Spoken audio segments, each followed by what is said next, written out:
चलिए वे स्टार्ट करते हैं। और आज हमने एक नया टॉपिक स्टार्ट करेंगे, राजस्थान में 1857 की क्रांति देखते हैं। और क्रांति में फैक्ट खूब सारे मैं आपको याद करवाऊंगा। कल हमने कौन सा टॉपिक खत्म किया था? जनजातीय आंदोलन। कल कौन सा खत्म किया था? जनजातीय आंदोलन खत्म किया था और पूरा टॉपिक खत्म हो चुका है जनजातीय आंदोलन। इससे रिलेटेड आप सारे क्वेश्चन करके देखना। जनजातीय आंदोलन से रिलेटेड जो भी क्वेश्चन आपको मिले उनको सॉल्व करके कोशिश करना। नहीं होगा तो मैं हूं ही यहाँ सारे सॉल्व करवाने के लिए, लेकिन ऐसा नहीं होगा कि आप क्वेश्चनों को सॉल्व ना कर पाए। आपको खूब सारा डीप करवाया है, इसीलिए करवाया। मेन जो सबसे इंपोर्टेंट रखा गया है वो एक तो एक ही आंदोलन, भगत आंदोलन, उसको इसलिए इतना डीप पढ़ाया है क्योंकि वही पेपर में आते हैं दोनों। और एक अभी 12 पाल की घटना है, वो घटना याद करनी है, 25 मार्च 1881। आज हम 1857 की क्रांति पढ़ेंगे। देखो 1857 क्रांति में जितनी अच्छी फील्डिंग होगी उतनी अच्छी।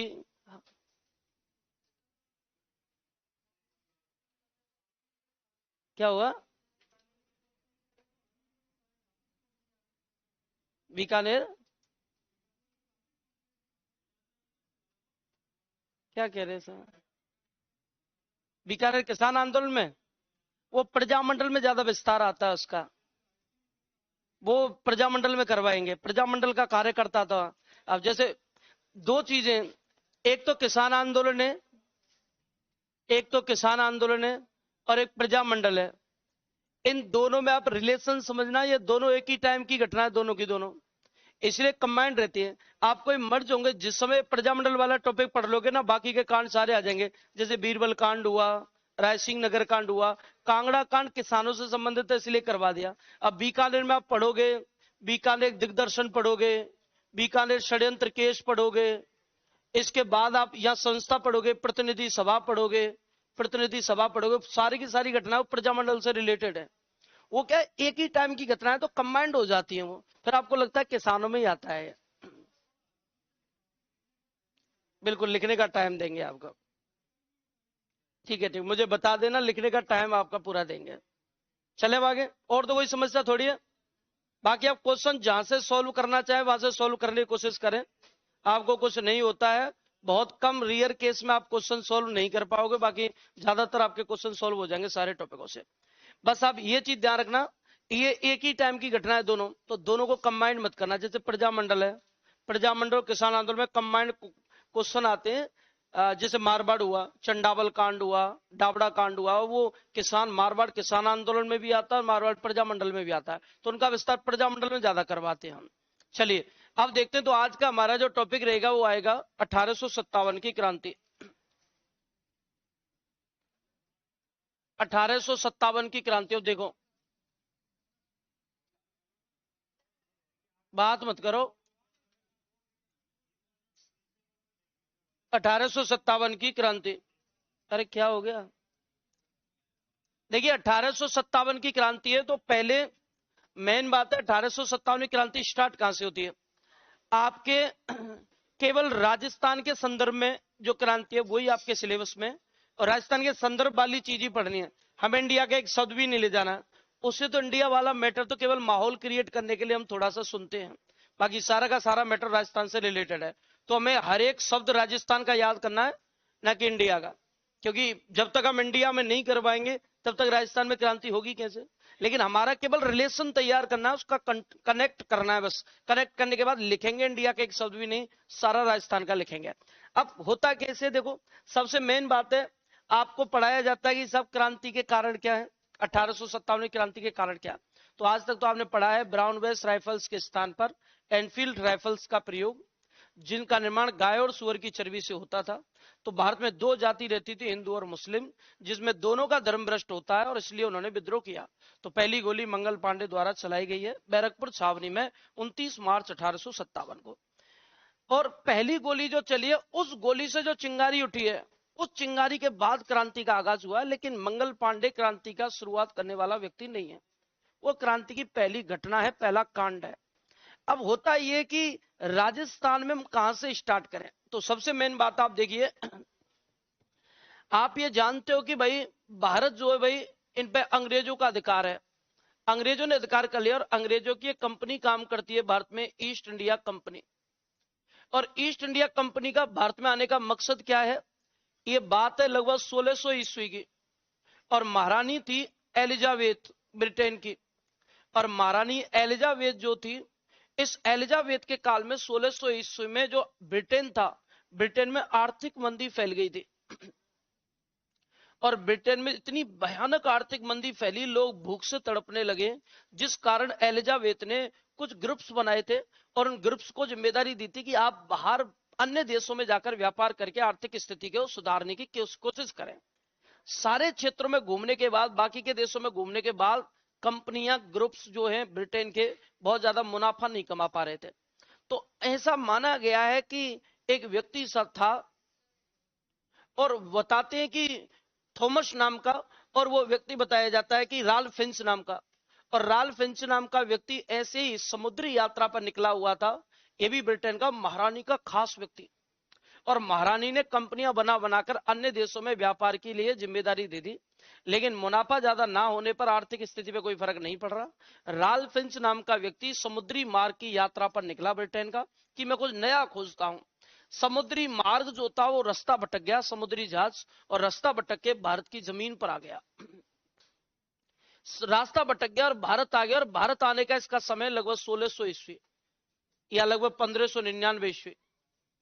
और जब 1599 ईस्वी में राल्फ फिंच रास्ता भटक कर आया, तो रास्ता भटक कर आता है तो उस समय भारत में बादशाह हुआ करता था अकबर। उस समय मुगलों का सबसे बड़ा भारत का बादशाह था अकबर, जिसका कार्यकाल 1556 से लेकर 1605 तक है। अब ये व्यक्ति रास्ता भटक कर आया, भारत की जमीन पर उतरा, तो ये टेंशन में आ गया, मैं कहां गया, मैं तो कहीं और जाने वाला था, ये नई जगह पे कहां गया। तो लोगों से पूछताछ की तो पता चला तो देश है भारत, नई कंट्री है भारत, तो इसका मतलब भारत की जमीन पर आ चुका है। तो अब इसने लोगों से पूछा कि भाई जैसे हमारी महारानी है, या क्योंकि ये जो यात्री होते थे सारी भाषाएं जानते थे, क्योंकि इनका काम ही यही है डेली घूमने का।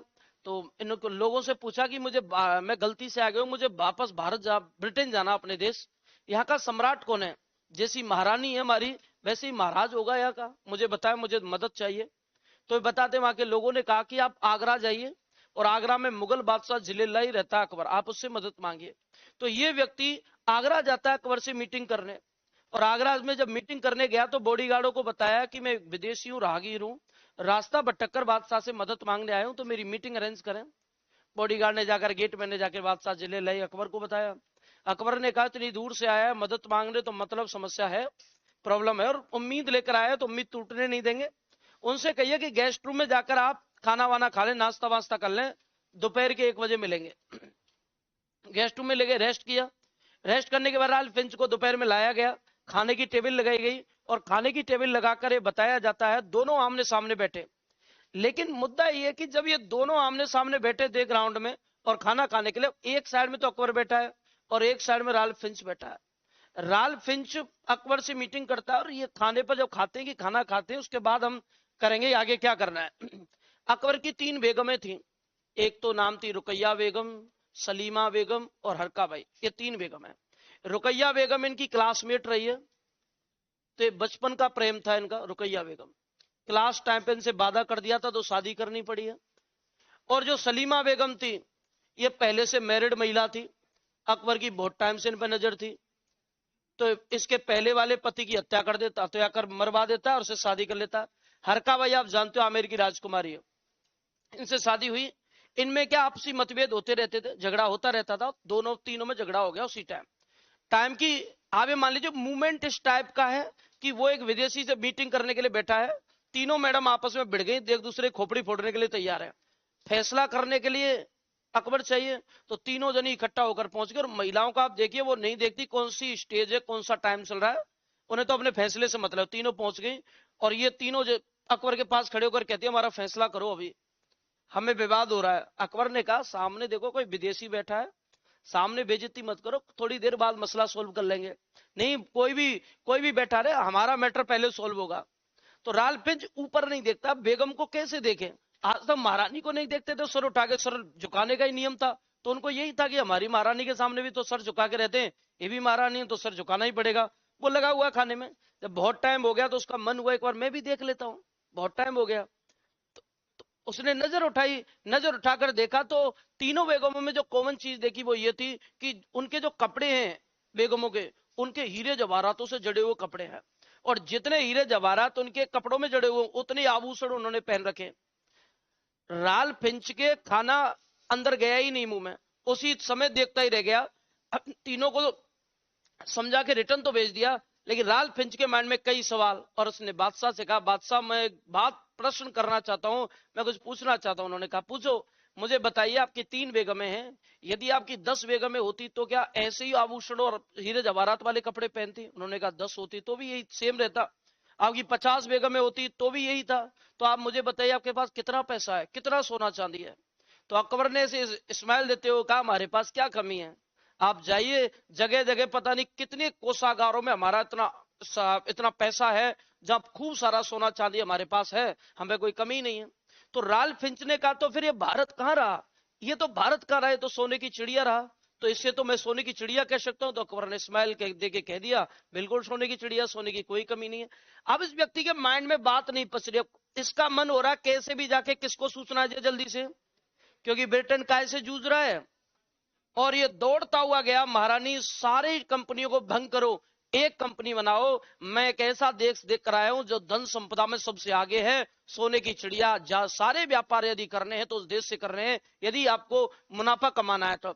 उस दौरान जो रानी थी महारानी एलिजाबेथ, उसने तुरंत इनके कहने पर EIC ईस्ट इंडिया कंपनी का गठन किया और 1600 ईस्वी में से रवाना कर दिया, जाओ तो ये अंग्रेज केवल हमारे यहाँ व्यापार करने आए हैं।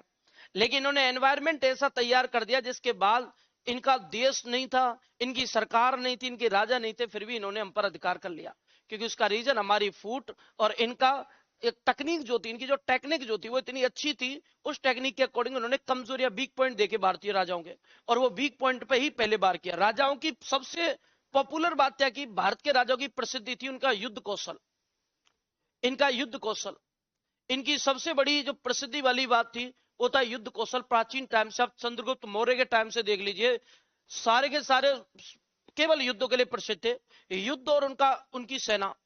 अंग्रेजों को पता था जब तक इनका युद्ध कौशल और जो सेना है ना, जब तक हम इनका कुछ नहीं बिगाड़ सकते, तो क्यों ना इस पर वार किया जाए। तो धीरे धीरे ये अप्रोच बनाते हैं राजाओं तक, और राजाओं को जब अप्रोच बन जाती है वहां तक, तो राजाओं को इन्होंने प्रपोजल देते हैं। तो भारतीय राजाओं को प्रपोजल क्या दिया कि आप राजा अपनी सेना पर इन्वेस्ट ज्यादा करते हैं, आपके युद्ध तो हमेशा होते नहीं है, लेकिन सैलरी आप सेना को मंथली देते हैं, तो हम अंग्रेज चाहते हैं कि हम फ्री हैं, हमारे पास कोई काम धंधा नहीं है, हम चाहते हैं कि हम आपको जरूरत पड़ने पर भारतीय राजाओं को रेंट पे सेना दें, आपके लिए लड़ेंगे भी हम, मरेंगे भी हम, आप अपने महल में बैठकर युद्ध का लाइव टेलीकास्ट देखो, आपको लड़ना नहीं है। क्योंकि जब भी युद्ध में कोई राजा जाता है तो उसको ये टेंशन हमेशा रहती है, लौटकर जिंदा आएगा नहीं आएगा। अब आपकी इस समस्या को खत्म करने के लिए हम रेडी हैं, हम अंग्रेज फ्री हैं आपकी जॉब करने के लिए, और हम किराए पर आपको सेना देंगे, तो इसलिए आपको मंथली खर्चा करने की कोई जरूरत नहीं है। राजाओं को पहले तो अच्छा नहीं लगा ये प्रपोजल कि हमारा तो सदियों से काम चलता आ रहा है, सेना, युद्ध कौशल, लेकिन राजाओं को यह भी पता था, लालच भी था, मंथली सैलरी तो ऐसी दे रहे, युद्ध तो कोई 2 3 4 5 साल में एक बार होता है, सैलरी तो मंथली जाती है, तो फिर क्यों खर्चा करना, जब भी जरूरत पड़ो अंग्रेजों से किराए पर सेना लो, युद्ध खत्म, किराया दो फ्री, उसके बाद क्यों ही टेंशन लेनी है। तो पहले तो इन्होंने इस बात को सीरियस नहीं लिया, लेकिन धीरे धीरे राजाओं को डेली प्रपोजल दिया गया, और नाम मात्र का रेंट लेने के चक्कर में राजाओं ने अपनी सेनाएं बंद कर दी, और जब भी जरूरत पड़ती रेंट पर सेना किनसे लेते, अंग्रेजों से।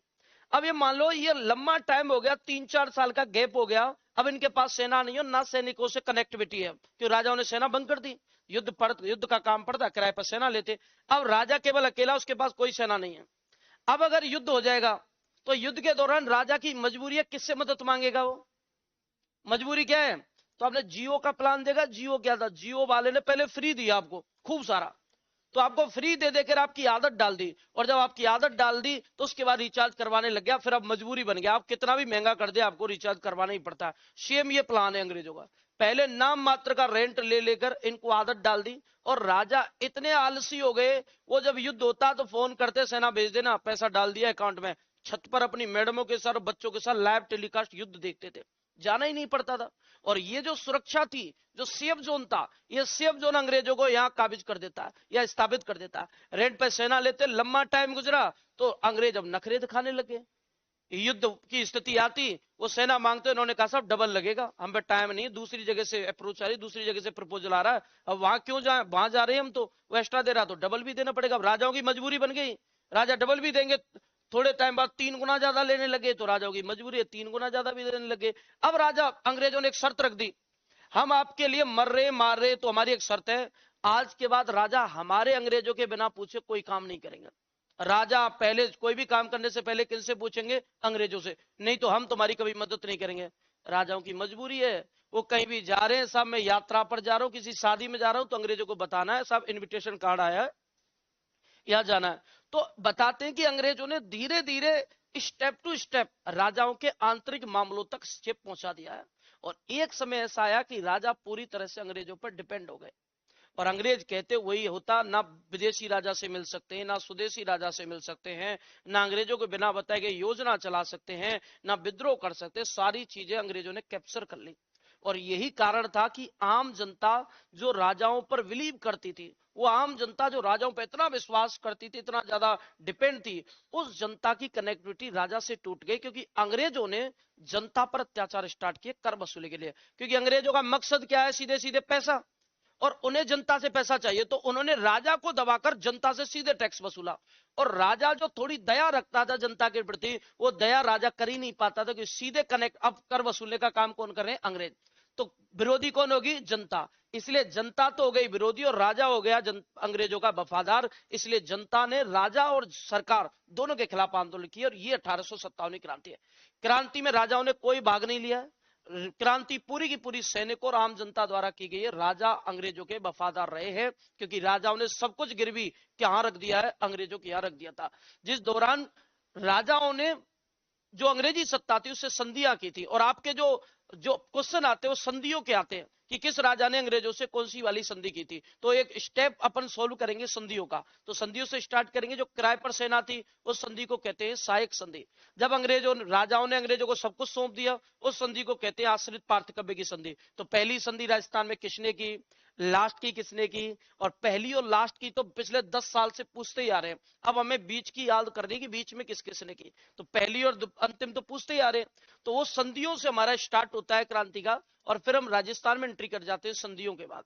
तो पहले हमें केवल संधियां राजस्थान की पढ़नी है। तो आप ये मान लीजिए, अंग्रेज केवल मकसद एक ही लेकर आए थे, पैसों का, व्यापार का, लेकिन हमारी कमजोरियां, उनको हमारे वीक पॉइंट जो थे, उन्होंने उन पर इतना ज्यादा आघात किया कि हम पूरी तरह से उनके पाले में जाकर गिर गए। और ये कंडीशन ये हुई कि जहां हम अधिकार बनाते थे, चलाते थे अंग्रेजों पर, अंग्रेज हम पर उल्टा अधिकार चलाने लगे।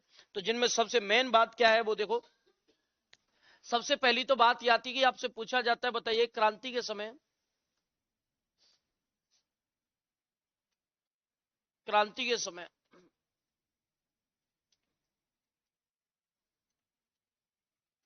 क्रांति के समय ब्रिटिश महारानी, और क्रांति के समय ब्रिटिश महारानी थी विक्टोरिया। क्रांति के समय ब्रिटेन की जो महारानी थी वो थी विक्टोरिया। ये आप ध्यान रखोगे, ब्रिटेन की महारानी थी विक्टोरिया। एक तथ्य और आता है, और ये आता है कि आपको ये बताना होता है कि क्रांति के समय, क्रांति के समय ब्रिटेन का प्रधानमंत्री कौन था?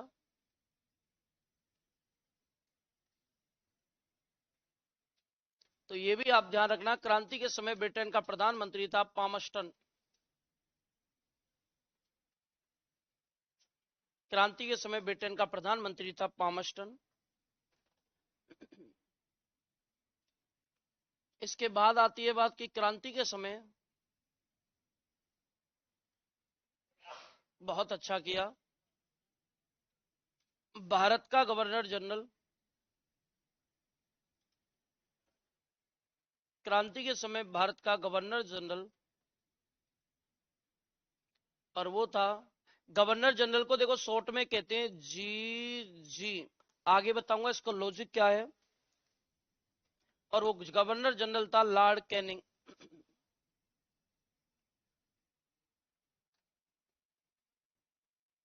Lord Canning. एक आता है भाई क्रांति के समय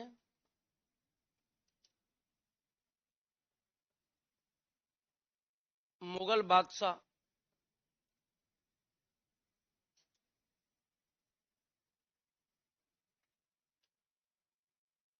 क्रांति के समय मुगल बादशाह और क्रांति का नेतृत्व करता वो मुगलों का बादशाह था बहादुर शाह जफर।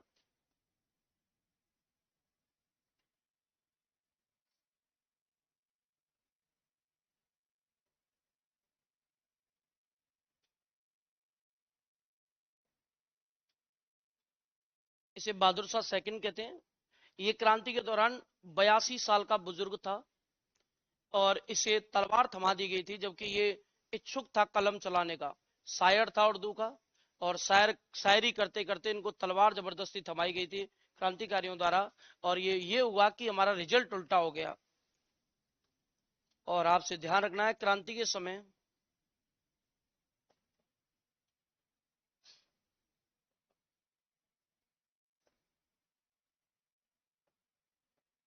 मराठा पेशवा,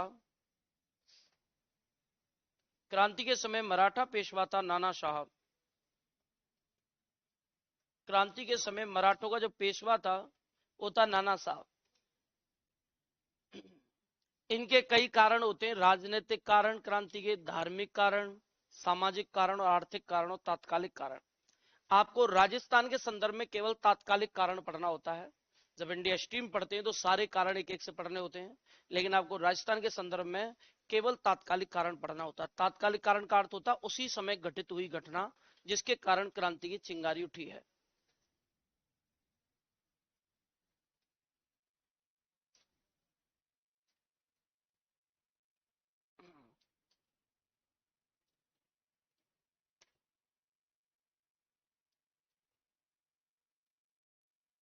चलें, बन गया हो तो यहाँ 3-4 पॉइंट है। जैसे क्रांति के समय ब्रिटेन की महारानी का क्या नाम था भाई? विक्टोरिया। इसके बाद क्रांति के समय ब्रिटेन का प्रधानमंत्री कौन है? पामस्टन। क्रांति के समय भारत का गवर्नर जनरल कौन है? Lord Canning. क्रांति के समय मुगल बादशाह कौन है? बहादुर शाह जफर। और क्रांति का नेतृत्व करता भी कौन है? बहादुर शाह जफर, केवल भारत में। और क्रांति के समय मराठा पेशवा कौन था भाई? कौन था? नाना साहब। नाना साहब के साथ सबसे बड़ी इंसिडेंट क्या हुआ, घटनाक्रम क्या हुआ? अंग्रेजों ने घोषणा की, बहादुर शाह जफर, आप ये ध्यान रखो, बादशाह का पद 1526 बाबर से लेकर 1857 तक रहा है, और 1857 में अंग्रेजों ने घोषणा की, बादशाह आप अंतिम बादशाह, आपके पास आपकी किसी भी पीढ़ी का व्यक्ति बादशाह नहीं बनेगा। ये सत्ता अंग्रेजों की है, देश अंग्रेजों के आधिपत्य में है। आज के बाद आपको अंतिम बादशाह घोषित किया जाता है, क्योंकि आपकी एज हो चुकी है, आप अंतिम बादशाह है। तो इनके जो समर्थक लोग थे, जो इन्हें अपना सब कुछ मानते थे, वो लोग भड़क गए और उन्होंने ठान लिया कि अंग्रेजों से इस चीज का बदला लेना है। नाना साहब पेशवा का बड़ा पद है। पेशवा, जैसे आपने बाजीराव मस्तानी पिक्चर देखी होगी, तो पेशवाओं का पद चला करता था मराठों में। लेकिन पेशवा जो था, अंग्रेजों ने घोषणा की थी कि आज के बाद पेशवा का पद खत्म हो गया। अचानक पेशवा के पद को दी एंड कर दिया, खत्म कर दिया। तो नाना साहब ब्रिटिश सरकार से मीटिंग करते हैं, उनसे कहते हैं कि आप इस पद को खत्म नहीं कर सकते, कई सालों से पूर्वजों के इतने त्याग के बाद हमें पद मिला है और इस पद को आप खत्म नहीं कर सकते। लेकिन अंग्रेजों ने कोई सुनवाई नहीं की। नाना साहब ने दूसरी शर्त रखी, ठीक है पद खत्म कर दो, लेकिन आप ये मानो कि मुझे कोई पेंशन फिक्स कर दो, जो पेंशन कंटिन्यू चली आ रही है मेरे लिए, उस पेंशन को देते रहो जिससे मेरी आजीविका चलती रहे। अंग्रेजों ने कहा ना पेंशन मिलेगी ना पद मिलेगा, अब आप सामान्य व्यक्ति की तरह जीवन जिए, आप भी नरेगा में जाइए लोगों की तरह। नाना साहब से जब सब कुछ छीन लिया तो नाना साहब उदास होकर घर लौटे। अब उन्हें लग रहा था कि ऐसे जीने से तो अच्छा मैं मर जाऊं, क्योंकि मेरे पूर्वजों की पूरी साख जो है वो दांव पे लगी हुई है। ऐसे जीने से क्या मतलब है? तो इनका सेनापति था कमांडर तात्या टोपे, उनको जब सारी बात बताई तो तात्या टोपे ने कहा मैं आपके साथ हूं, आप तो बताओ करना क्या है। तो दोनों जने गंगा नदी में जाते हैं, गंगा नदी का जल उठाते, कानपुर गंगा नदी के किनारे स्थित है, ये कानपुर में थे। गंगा नदी का जल उठाते, गंगा जल प्रण लेते हैं, इस गंगा जल को साक्षी मानकर ये कसम खाते हैं जब तक जिंदा रहेंगे अंग्रेजों से लड़ते रहेंगे। इसलिए तात्या टोपे और नाना साहब ने अंत तक युद्ध लड़ा है अंग्रेजों से। क्रांति भारत का अंतिम क्रांति में शहीद माना गया है तात्या टोपे 1859 में, जबकि वो नियम के खिलाफ फांसी दी गई थी। अंग्रेजों के आधे अधिकारी तात्या टोपे की फांसी के खिलाफ थे। एकमात्र ऐसा व्यक्ति भारत की क्रांति का जिसका अंग्रेजों ने भी विरोध किया कि अंग्रेज इसे फांसी नहीं दे सकते, फिर भी जबरदस्ती गुप्त रूप से उन्हें फांसी दी गई थी। उसके भी कई रीजन है। अब ये तो हमारा फैक्ट बन गया। अब मुझे बताइए, अंग्रेज रेंट पर क्या दे रहे हैं भाई? सेना। तो उसके लिए कौन कौन सी ऐसी संधि है जो की गई है? तो सबसे पहली जो संधि है ये बताओ, बन गया क्या? चले ना आगे। अब एक संधि आती है, और वो संधि क्या थी देखो। तो अंग्रेजों का एक अधिकारी था लॉर्ड वेलेस्ली। अंग्रेजों का एक अधिकारी था जिसका नाम था लॉर्ड वेलेस्ली। और लॉर्ड वेलेस्ली ने भारतीय राजाओं के लिए लॉर्ड वेलेस्ली ने भारतीय राजाओं के लिए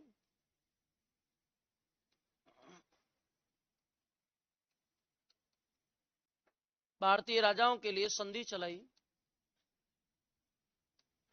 और लॉर्ड वेलेस्ली द्वारा जो संधि चलाई गई थी, तो जो पहले संधि चली है राजाओं के लिए, उस संधि का नाम है सहायक संधि।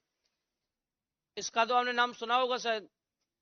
और ये जो सहायक संधि थी, प्रॉपर ये रेंट पर सेना देने वाली संधि है। ये 1798 में चलाई गई थी। हमें केवल इतना ध्यान रखना है, राजस्थान से सहायक संधि का क्या रिलेशन है। भारत के बारे में बात करें तो भारत में सबसे पहले अंग्रेजों से संधि की है हैदराबाद नाम की रियासत ने, जो भारत की सबसे बड़ी रियासत थी। राजस्थान के संदर्भ में हम बात करें कि राजस्थान का कौन सी रियासत और राजा है जिसने सबसे पहले संधि की, तो राजस्थान में सर्वप्रथम यह संधि किसने की? तो ध्यान रखना है आपको, राजस्थान में फर्स्ट संधि किसने की। अच्छा, फर्स्ट लिख दूं तो समझ जाएंगे? सबसे पहले समझ जाएंगे ना? नहीं समझेंगे? कोशिश करेंगे, बहुत अच्छी बात है, कोशिश करना, शायद समझ जाओ। देखो, और यहां बात करें पहली संधि वही जो की है, वो की है भरतपुर ने। राजस्थान में सबसे पहले संधि करने वाली रियासत कौन सी है? तो ये पहली रियासत है जिसको नाम देंगे अंग्रेजों से सबसे पहले संधि करने वाली रियासत कौन सी है? भरतपुर। अब इसके दो टाइप के क्वेश्चन आते हैं। पहला क्वेश्चन आता है कब की, और दूसरा क्वेश्चन आता है उस समय राजा कौन था। कब की है और राजा कौन है, तो दोनों ही तथ्यों को साइन करें यहां। तो समय आपसे पूछा जाए, बताइए कि संधि कब की, तो इसकी टाइमिंग है, आपको ध्यान रखना, 29 सितंबर 1803 को। आपसे पूछे बताइए उस समय राजा कौन था संधि जिस जो करता है, तो राजा का नाम था रणजीत सिंह। राजा का क्या नाम था? अब मान लो आंख बंद करके भी आपसे मैं कभी पूछूं, बताइए अंग्रेजों से सबसे पहले राजस्थान में संधि किसने की है? अरे कौन ने करी है? टाइम क्या याद रखोगे? 29 सितंबर 1803। राजा कौन है? राजा कौन है? अब मुद्दा यह है कि रणजीत सिंह जो थे, उनके काल में संधि के बाद एक घटनाक्रम हो गया। हमारा जो राजस्थान है वो राजस्थान है पतंगाकार, और राजस्थान में यहां स्थित है एमपी वाला एरिया। और यहां बताते हैं होलकर। होलकर एक मराठा था, मल्हार राव होलकर। और मल्हार राव होलकर जो था, अंग्रेजों को बहुत ज्यादा आतंकित किए हुए था, इसलिए अंग्रेजों की बहुत बड़ी फौज इस पर धावा बोल जाती है। और इन अंग्रेजी फौज का जो नेतृत्व कर रहा था, वो कर रहा था लॉर्ड लेक। और लॉर्ड लेक के नेतृत्व में इस पर धावा बोल दिया और ये पराजित हो गया। होलकर पराजित होकर जान बचाकर भाग जाता युद्ध से। जब युद्ध से भागता है तो लॉर्ड लेक ने अपने सैनिकों को आदेश दिया, आज हम होलकर लेके जाएंगे जिंदा या मुर्दा, इसे आज छोड़ेंगे नहीं, कितनी भी दूर भागे। तो होलकर आगे आगे, और अंग्रेजों का कौन सा सेनापति पीछे? लॉर्ड लेक ने इस अभियानों के दौरान बड़ी बड़ी रियासतों को रौंद दिया था जो अंग्रेजों के खिलाफ थी, और होलकर उनका टारगेट है। अब होलकर भाग रहा है, जब भी इधर भागेगा तो होलकर राजस्थान की तरफ जाएगा। राजस्थान की सीमा पे खड़े होकर होलकर ने एक विचार किया कि राजस्थान का ऐसा कौन सा राजा है जो अंग्रेजों के खिलाफ जाकर मेरी मदद कर सकता है। तो चारों तरफ देखा, मेवाड़ वाला बिल्कुल उनका सपोर्टर है, जयपुर वाले तो बिल्कुल गिरवी रखे हुए हैं, तो कोई मदद नहीं करेगा। एक रियासत है भरतपुर, भरतपुर के जाट रियासत के राजा हैं जो मदद कर सकते हैं, तो उन्हें इसके लिए मोटिवेट करना होगा। तो ये व्यक्ति भरतपुर रियासत में एंट्री कर गया, और ये बात है 1805 की। और रणजीत सिंह के उन्होंने रिक्वेस्ट की, राजा रणजीत सिंह, आपकी रियासत का बड़ा नाम है और आपकी रियासत से बहुत ज्यादा ख्याति प्राप्त हुई है, और इस दौरान ये माना गया है, सुना है कि भरतपुर रियासत में यदि जाट रियासत के राजा से कोई मदद मांगने आता है तो उसे खाली हाथ नहीं भेजा जाता। आज मेरी जान को खतरा, उम्मीद लेकर आपकी चौखट पर आया हूं। मुझे उम्मीद है कि आप मुझे निराश नहीं करेंगे, मेरी जान बचा लें। अगर आप मुझे नहीं बचा सकते तो आप अपनी तलवार उठा मेरा सर काट दें, लेकिन मैं अंग्रेजों के हाथों नहीं मरना चाहता। मुझे मदद की रिक्वायरमेंट है, मुझे मदद करें। जब पहली बार रणजीत सिंह से जब ये कहा गया कि मेरे आपके वंश का नाम सुनकर आया हूं, आपके वंश की बड़ी गरिमा है और बड़ी रेस्पेक्ट करते हैं लोग, और आपके यहां से कोई खाली हाथ नहीं जाता, तब रणजीत सिंह ने अपनी तलवार निकालकर और ये वादा किया था होलकर को कि मैं इस तलवार को साक्षी मानकर ये वादा करता हूं होलकर, जब तक भरतपुर का एक बच्चा भी जिंदा है तब तक अंग्रेज तेरा कुछ नहीं बिगाड़ पाएंगे। ऊपर गेस्ट हाउस है, आप जाइए, एसी लगी हुई है, एलईडी लगी हुई है, आप टीवी देखिए, शक्तिमान देखिए, कुछ भी देखिए, आप गेस्ट रूम में रहिए, और मैं वादा करता हूं जब तक भरतपुर का एक बच्चा भी जिंदा है तब तक अंग्रेज आप तक पहुंच ही नहीं पाएंगे। आप और अंग्रेजों के बीच में पूरी भरतपुर रियासत खड़ी है, रणजीत सिंह खड़ा है, मेरे जीते जी तो आप तक नहीं पहुंच पाएंगे, मेरे मरने के बाद ही आप तक पहुंचेंगे। तो उसे वादा कर दिया। लाडले पीछा करता करता आया और लाडले को खबर मिली कि होलकर कहां छिपा हुआ है, भरतपुर में। होल इसने क्या किया, लाडले ने पूरे भरतपुर किले को घेर लिया, लोहागढ़ दुर्ग को, लोहागढ़ दुर्ग को घेर लिया। अब क्या होता है, आपने पुरानी मूवी देखी होगी, मूवियों में पिक्चर में एक सीन आता है, एक किडनैपिंग का केस आता है पिक्चरों में, कि कुछ गुंडे घुस जाते हैं और घर को भाई किडनैप कर लेते हैं घर वालों को, तो पुलिस वाले आते हैं उसे घेर लेते हैं, लेकिन डरे हुए रहते हैं। फिर एक लंबी सी गाड़ी आती है व्हाइट कलर की, बहुत पुरानी, वो गाड़ी रुकती है, फिर एक पुलिस कर्मचारी दौड़ता हुआ जाता है, गेट खोलता है, जैसे गेट खोलता है तो एक पैर बाहर आता है, फिर एक मोटा सा व्यक्ति बाहर आता है और उसका पेट बहुत ज्यादा आगे रहता है, और एक पुलिस कर्मचारी दौड़ता आता है, उसे माइक दे देता है, लीजिए साहब। तो माइक में बोलता है, अपनी जान की सलामती चाहते हो तो आप अपने आप को हमारे हवाले कर दो, नहीं तो फिर हमारी फौज आपको घेरे हुए है, आप में से कोई जिंदा नहीं जाएगा। सेम यहां लाड लेक ने यही सीन किया है। भरतपुर के राजा रणजीत सिंह, आप हमसे संधि कर चुके हैं, यदि आप चाहते हो भरतपुर और भरतपुर के लोग सुरक्षित रहे, रियासत बिल्कुल सुरक्षित रहे, तो आप हमारा विद्रोह हमें दे दें, नहीं तो आप हमें मजबूर करेंगे पूरा भरतपुर तहस नहस करने के लिए, भरतपुर का नामो निशान मिटा देंगे। ये जब धमकी दी गई तो रणजीत सिंह छत पर आते और अपना माइक लेकर, दोनों पे माइक है, रणजीत सिंह ने माइक में कहा कि अंग्रेजों ने बहुत देर कर दी, आपके आने से पहले मैंने किसी को वादा कर दिया है, और वो वादा मृत्यु तक का किया है, जब तक मैं जिंदा हूं वो कोई मुझसे होलकर को प्राप्त नहीं कर सकता। अब तुम्हें जो करना है वो करके देख लें। लोहागढ़ को इतना मजबूत, इतना कमजोर ना समझो, ना ही भरतपुर के लोगों को इतना कमजोर समझे कि आप इतनी आसानी से आप इसे जीत जाएंगे। भरतपुर कोई लॉलीपॉप नहीं है कि कोई भी ले जाएगा, रणजीत सिंह का डायलॉग था। और ये बताते, तब लाड लेक ने भरतपुर के किले पर तोपें दाग दी, इतने बम गोले, इतनी तोपें दागी कि वो गोले जाते तोप के और जाकर वहां मोती झील है, और वो जाते और झील में जाके दस जाते, धमाका ही नहीं करते। लाड लेक के सारे बम चले गए, एक ने भी धमाका नहीं किया। दीपावली पे आपने देखा होगा, आप पटाखे में आग लगाते हो ऐसे करके और लगा के भाग जाते हो, कान आंख बंद कर लेते हैं, वो आवाज ही नहीं करता, पर धीरे धीरे घूमते हो आप, फिर एक आंख खोलते हो, मजा नहीं है, दूसरी खोलते हो, फिर भी मजा नहीं है, फिर इंजीनियर बनने जाते हो, जैसे आप इंजीनियर बनने जाते हो तो भी धमाका हो जाता है, बाल खड़े हो जाते, मुंह काला हो जाता है। सेम यही हुआ, इसके सारे के सारे गोले जाते झील में दस जाते, धमाका ही नहीं करते, और अमीशन पूरा खत्म हो गया अंग्रेजों का। तब सैनिक कहते हैं लाड लेक से, लाड लेक आप कमांडर बेच सके लेकिन आपकी नीति सही नहीं है, अमीशन खत्म हो चुका और हम कभी भी लोहागढ़, सालों तक लोहागढ़ पर आक्रमण करते रहे तो भी नहीं जीत पाएंगे, अब समय हो गया लौटने का। लाडले कहता, कैसे ये बेइज्जती लेकर जाऊं, इतनी रियासतें रोनता हुआ आ रहा हूं, इतने राजाओं को विजिट करता हुआ आ रहा हूं, आज खाली हाथ लौटूंगा, मतलब आज तक किया हुआ काम खत्म हो जाएगा, आज की बेइज्जती किए हुए कामों को जीरो कर देगी, तो कैसे जाऊं, तो क्या करना, भूखे प्यासे यहां रहो, अब कब तक रहें। इसीलिए लाड लेक को खाली हाथ जाना पड़ा, और वो कहता है कि अंग्रेजों की मान प्रतिष्ठा और युद्ध कौशल लोहागढ़ दुर्ग की दीवारों में दबकर रह गया, हमारे गोले भी धमाका नहीं कर पाए उनकी दीवारों के सामने।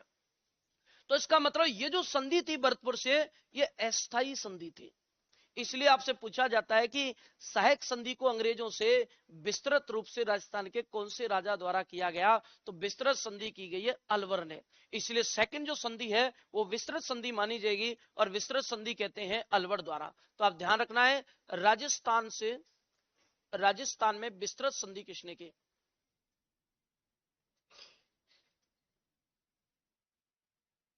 राजस्थान में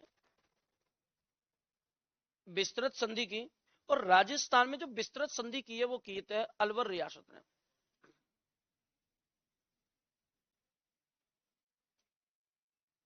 ये जो अलवर रियासत है इसका क्या रूटीन है और इसकी टाइमिंग आपको ध्यान रखनी है कि क्या टाइम था। अलवर ने संधि कब की है?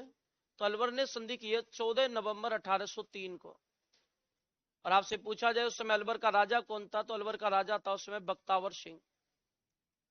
ये आपको ध्यान रखना, अलवर के राजा का नाम क्या था? वही बख्तावर सिंह।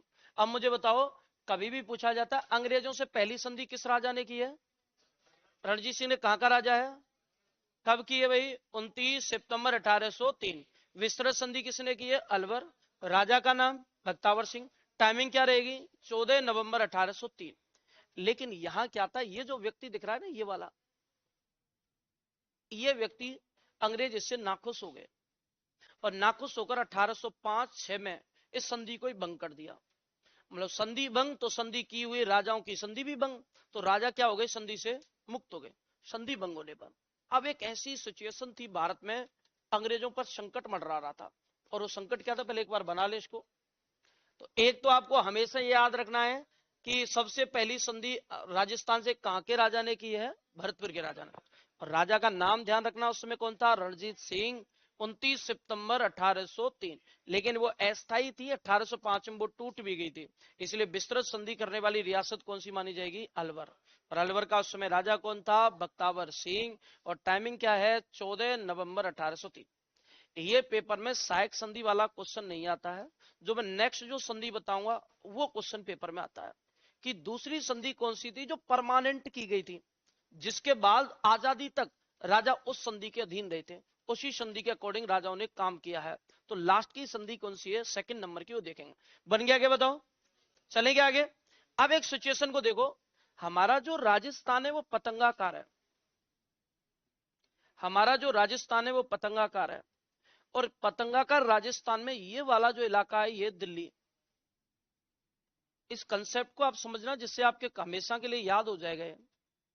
ये दिल्ली, और दिल्ली में अंग्रेज हैं। दिल्ली में स्थित है अंग्रेज, और अंग्रेज इसलिए स्थित हैं क्योंकि अंग्रेजों ने मुगलों पर आधिपत्य कर लिया है। 1764 का बक्सर युद्ध हुआ था, वो अंतिम युद्ध था जब भारतीय राजाओं का भारत में आधिपत्य था। 1757 के प्लासी युद्ध में बंगाल जीतने के बाद 1764 में अंग्रेजों ने मुगल बादशाह शाह आलम को बुरी तरह से पराजित करके दिल्ली के साथ साथ बंगाल, बिहार, उड़ीसा 1764 में अंग्रेजों के आधिपत्य में आ गए। बादशाह केवल नाम मात्र का बादशाह रह गया। लेकिन अंग्रेजों को पूरे भारत में एक शक्ति से खतरा था, एक जाति से खतरा था, और वो थी मराठा। और मराठों ने मुगल और अंग्रेजों में पूरी तरह से बताते हैं डर का माहौल पैदा कर रखा था। आपसे क्वेश्चन आता है राजस्थान में आजकल कि बताइए राजस्थान में मराठा सबसे पहले कहां आए? तो राजस्थान में सबसे पहले मराठा आए बूंदी में। कहां आए? लेकिन राजस्थान में सबसे पहले मराठों ने कर वसूली कहां से की है? तो मेवाड़ से। आपसे दो टाइप के क्वेश्चन हो गए कि सबसे पहले मराठों ने कर कहां वसूला है? मेवाड़ में। और सबसे पहले मराठा आए कहां थे राजस्थान में? बूंदी में। ये दो टाइप के क्वेश्चन है। ये क्या 4th ग्रेड में पूछा गया था। बात को समझो, मैं जो बताने की कोशिश कर रहा हूं क्या है, इनका मकसद है पैसा। इनका मकसद है पैसा, लूटपाट। और ये लोग राजस्थान में आतंक मचाए हुए हैं। मराठा हो गए, मराठों के साथ साथ पिंडारी हो गए, और मराठा और पिंडारियों ने राजस्थान में आतंक मचा रखा लूटपाट का। इनसे राजस्थान के राजा भी बहमे और अंग्रेज भी बहमे। इनको पता है अंग्रेजों को ये आज यहां लूटपाट करें इस एरिया में, और इनका अगला मकसद दिल्ली, और मराठों का अगला टारगेट भी दिल्ली था कि दिल्ली को कब्जे में लेना है। अब राजस्थान के राजाओं ने कई प्रयास किए, क्योंकि राजस्थान के राजा तो युद्ध कौशल के लिए जाने जाते थे, उन्हें तो युद्ध में कोई हरा ही नहीं सकता। लेकिन मराठों ने राजस्थान के सारे राजाओं को पराजित कर दिया। एक भी राजा ऐसा नहीं था जो मराठों के सामने टिक पाया हो, सबको पराजित किया। फिर राजस्थान के राजाओं ने प्लानिंग की कि इनको कंट्रोल करने का एक और मकसद है, एक और तरीका है, वो है एक संगठन बनाना। तो राजस्थान के राजा एक संगठन बनाने की प्लानिंग करते हैं, जिसको नाम देते हैं हुरडा सम्मेलन। तो भीलवाड़ा में राजस्थान के सभी राजाओं ने मीटिंग की हुरडा सम्मेलन नाम से, और प्लानिंग की कि सारे राजा मिलकर मराठों से लड़ेंगे, एक एक से नहीं हरा सकते। लेकिन वहां क्या, उनमें मतभेद हो गया, और मतभेद होने के कारण यह योजना विफल हो गई।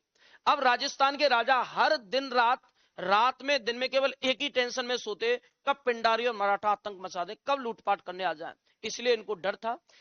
राजस्थान के राजाओं को इनसे मुक्ति चाहिए, और अंग्रेजों को भी इनसे मुक्ति चाहिए। तो ये जो अंग्रेज थे, अंग्रेजों का उस समय गवर्नर जनरल था लॉर्ड हेस्टिंग्स, लॉर्ड हेस्टिंग्स। और लॉर्ड जो हेस्टिंग्स था उसके अधीन दिल्ली में काम करता था चार्ल्स मेटकॉफ, चार्ल्स मेटकॉफ नाम का व्यक्ति।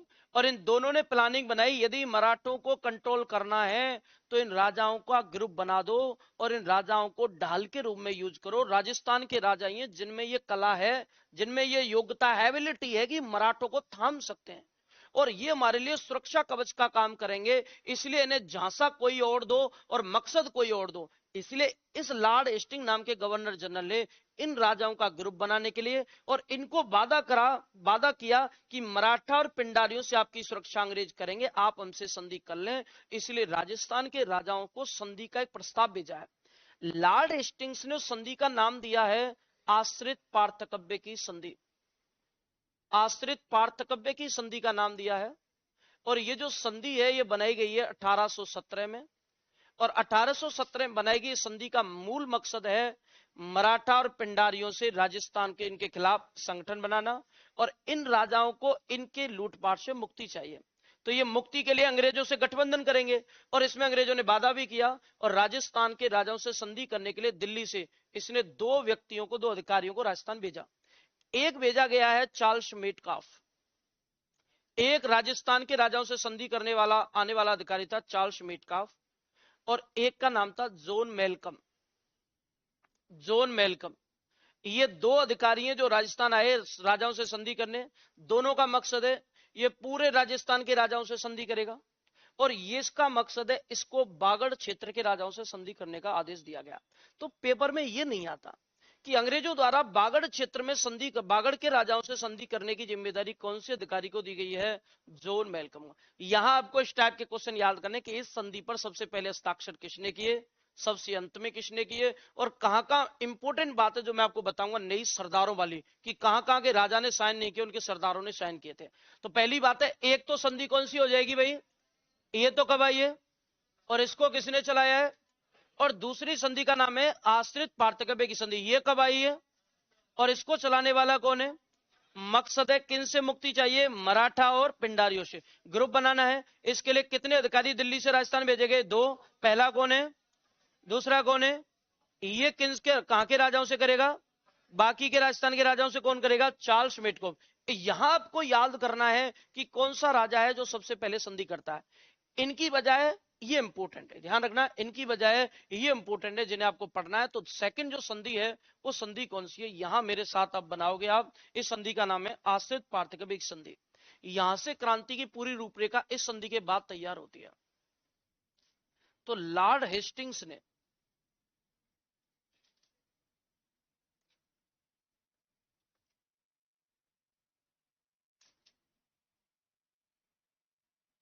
राजस्थान के राजाओं के लिए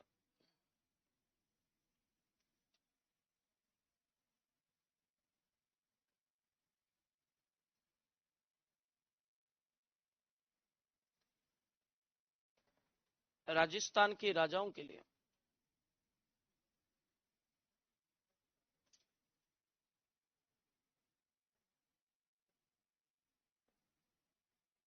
संधि प्रस्ताव रखा, और उस संधि प्रस्ताव का नाम क्या है?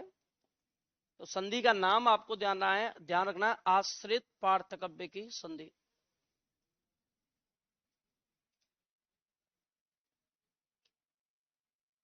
चलो बताओ, अंग्रेजों द्वारा राजस्थान में कितनी रियासतें बसाई गई थी? कौन कौन सी?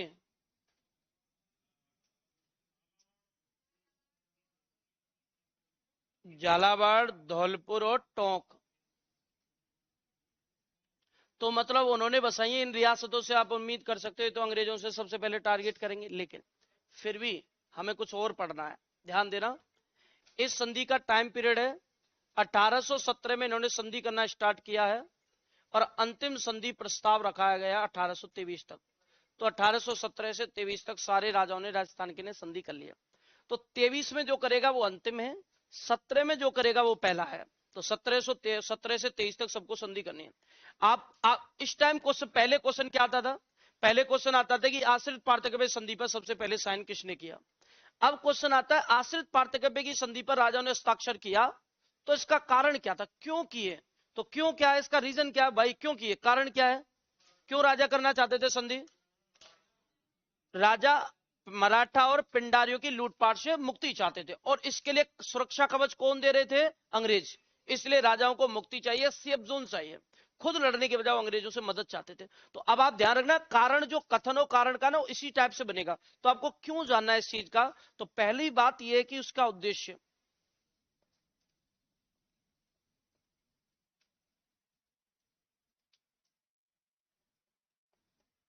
राजा मराठा और पिंडारियों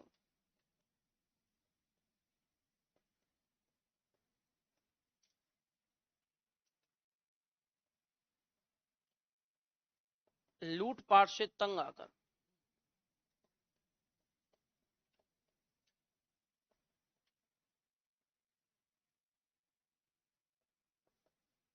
अंग्रेजों से संधि कर दे।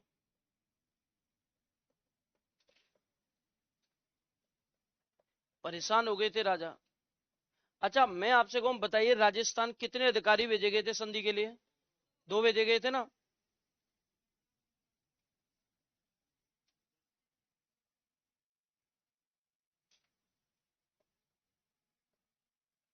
राजस्थान राजाओं से संधि करने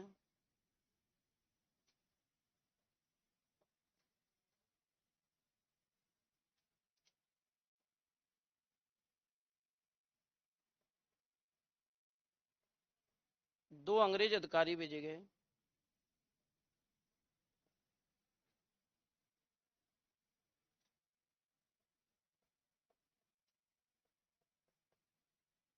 दो अंग्रेज अधिकारी भेजे गए। इनमें सबसे पहला तो कौन है भाई, चार्ल्स मेटकॉफ।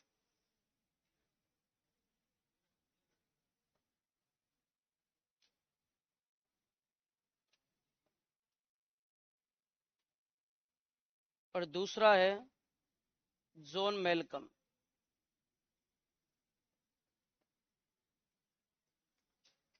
दोनों को अलग अलग टारगेट दिए गए क्या, दोनों के टारगेट अलग अलग हैं। अधिकांश राजाओं से संधि कौन करेगा, चार्ल्स मेटकॉफ। बागड़ क्षेत्र से संधि कौन करेगा, जॉन मेलकम। तो दोनों के टारगेट अलग अलग हैं।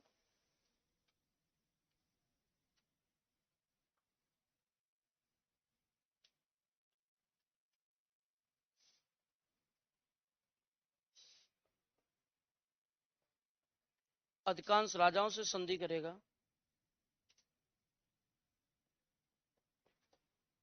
और ये करेगा बागड़ क्षेत्र के राजाओं से।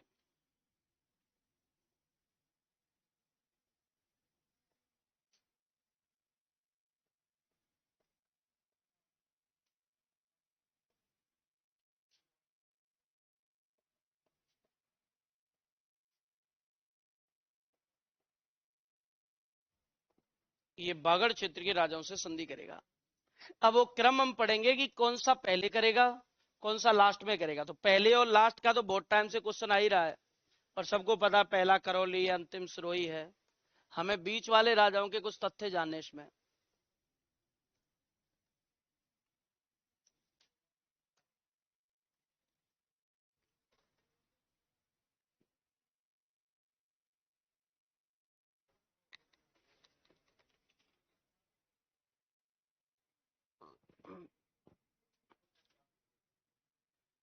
अब दोनों संधियों का मकसद अलग है। सहायक संधि का मकसद केवल इतना था कि किराए पर क्या देंगे, सेना। इसके लिए एग्रीमेंट तो करना ही होगा ना कि आप अपनी सेना नहीं रखोगे।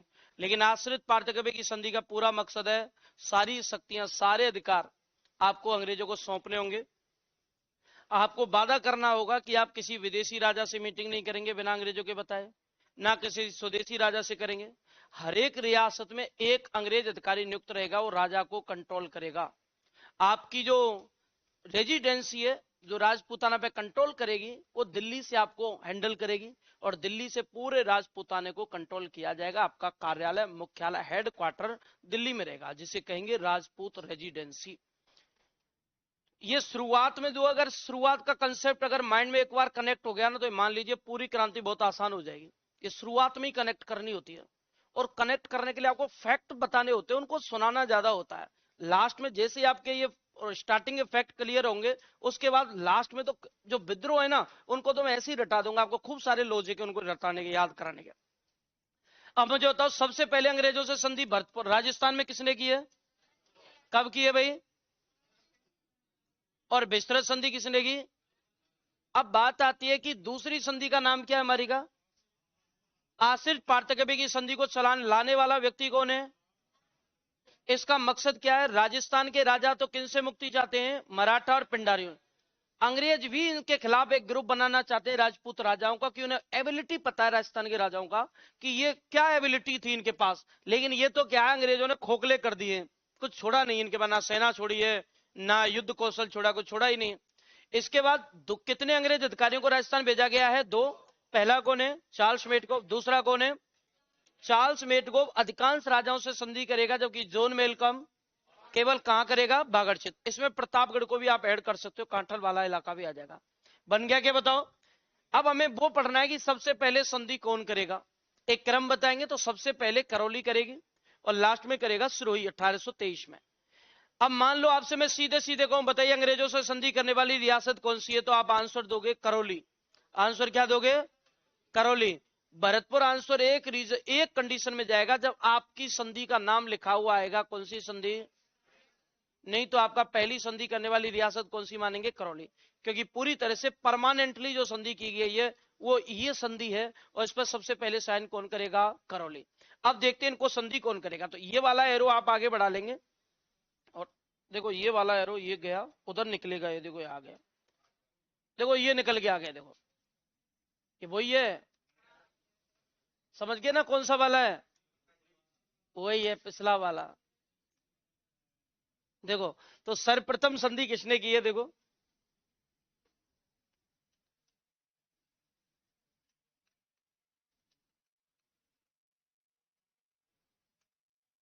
चलिए लड़कियां बताएंगी काय पे संधि कर रहे हैं, ये किससे संधि कर रहे हैं, अंग्रेज। क्या चाहिए इनको, क्या चाहिए इनको, बस ये क्यों ध्यान रखना कि क्यों की गई है, तो इन्हें सुरक्षा, ये जगाओ ना इनको। अरे ऐसे मौसम में भी सो गया तू, लोग पता नहीं इस मौसम में क्या क्या कर रहे हैं, क्या क्या प्लानिंग बना रहे हैं।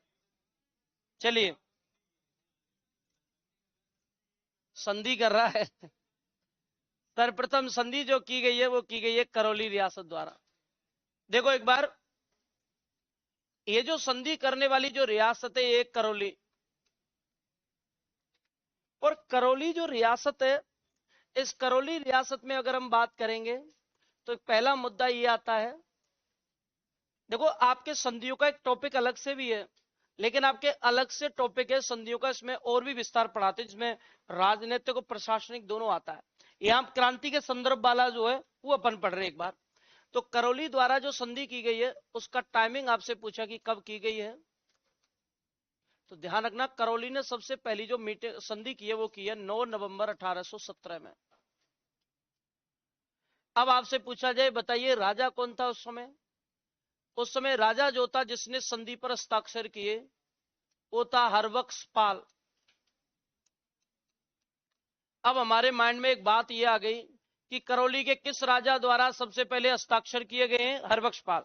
तो पहली संधि करने वाली रियासत कौन सी हुई, डेट क्या है इसकी, 9 नवंबर 1817। अच्छा साइन करने वाले राजा का नाम क्या है, अरे क्या नाम है, चलिए मुझे बताइए अंग्रेजों की तरफ से साइन कौन करेगा, चार्ल्स मेटकोव। अंग्रेजों की तरफ से साइन कौन करेगा, चार्ल्स मेटकोव करेगा। दूसरी बात यह आती है कि अब आपसे पूछा जाएगा और बताइए कि सेकंड संधि किसने की, सेकंड संधि करने वाली रियासत कौन सी थी, तो सेकंड संधि करने वाली रियासत थी टोंक, कि दूसरी संधि करने वाली रियासत का नाम था टोंक। टोंक कौन से राज्य में भाई, बहुत बढ़िया किया आपने। देखिए टोंक ने जो संधि की है वो संधि की है 15 नवंबर को, 15 नवंबर 1817 को संधि की है टोंक ने। लेकिन एक बात ध्यान रखना, यदि टोंक ने 15 नवंबर 1817 को की है तो टोंक का राजा कौन था, उस समय टोंक के राजा का नाम था अमीर खां पिंडारी। ये अमीर खां पिंडारी ने टोंक बसाया था अंग्रेजों के कहने पर। अमीर खां पिंडारी अंग्रेजों का सपोर्टर था। अब मुझे बताओ सेकंड संधि कौन सी रियासत कर रही है? टोंक। दूसरी कभी पेपर में नहीं आती, लेकिन इसको लिखाने का रीजन क्या है वो मैं तीसरे नंबर पे बताऊंगा कि इसका रीजन क्या है। इसके बाद बात आती है विस्तृत संधि कि बताइए कि इस संधि को विस्तृत रूप से किसने किया? तो ध्यान रखना, विस्तृत संधि की है कोटा रियासत ने। जो विस्तृत संधि की है वो संधि की है कोटा रियासत ने। और कोटा रियासत ने विस्तृत संधि की है तो इसका मुद्दा ये आता है कि बताइए अगर कोटा ने विस्तृत संधि की है तो कब की थी? तो कोटा ने संधि की है 26 दिसंबर 1817 को। संधि की है भाई 26 दिसंबर 1817 को। और मैं आपसे कहूं उस समय कोटा का राजा कौन था? ध्यान देना, कोटा का उस समय राजा था उम्मेद सिंह। उस समय कोटा का राजा कौन था भाई? तो कोटा का राजा था उम्मेद सिंह। लेकिन क्वेश्चन थोड़ा ऐसे आता है कि कोटा की तरफ से संधि पत्र पर साइन किसने किए? तो संधि पत्र पर साइन राजा उम्मेद सिंह ने नहीं किए। मुद्दा तो यही है। तो कोटा की तरफ से संधि पत्र पर हस्ताक्षर किए थे, इनका फौजदार था झाला जालिम सिंह। तो जालिम सिंह साइन करने आया था। और उस समय जालिम सिंह क्या कि पूरे प्रशासन में पूरी पावर रखता था, इसलिए उस झाला जालिम सिंह से राजा का हमेशा विवाद चलता रहता। राजा तो नाम मात्र का रह गया, जालिम सिंह प्रभावी हो गया था, अंग्रेजों का सपोर्टर भी था, इसलिए आगे जाकर उसी के वंशजों को नया राज्य बनाकर दिया था झालावाड़, नहीं तो विरोध खत्म ही नहीं होता। और ये बताते हैं कि कोटा की तरफ से साइन करने वाला कौन था? तो ध्यान रखना, कोटा की तरफ से हस्ताक्षर किए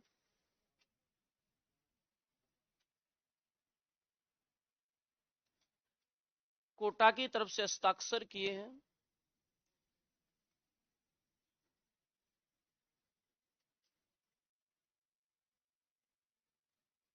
झाला जालिम सिंह ने।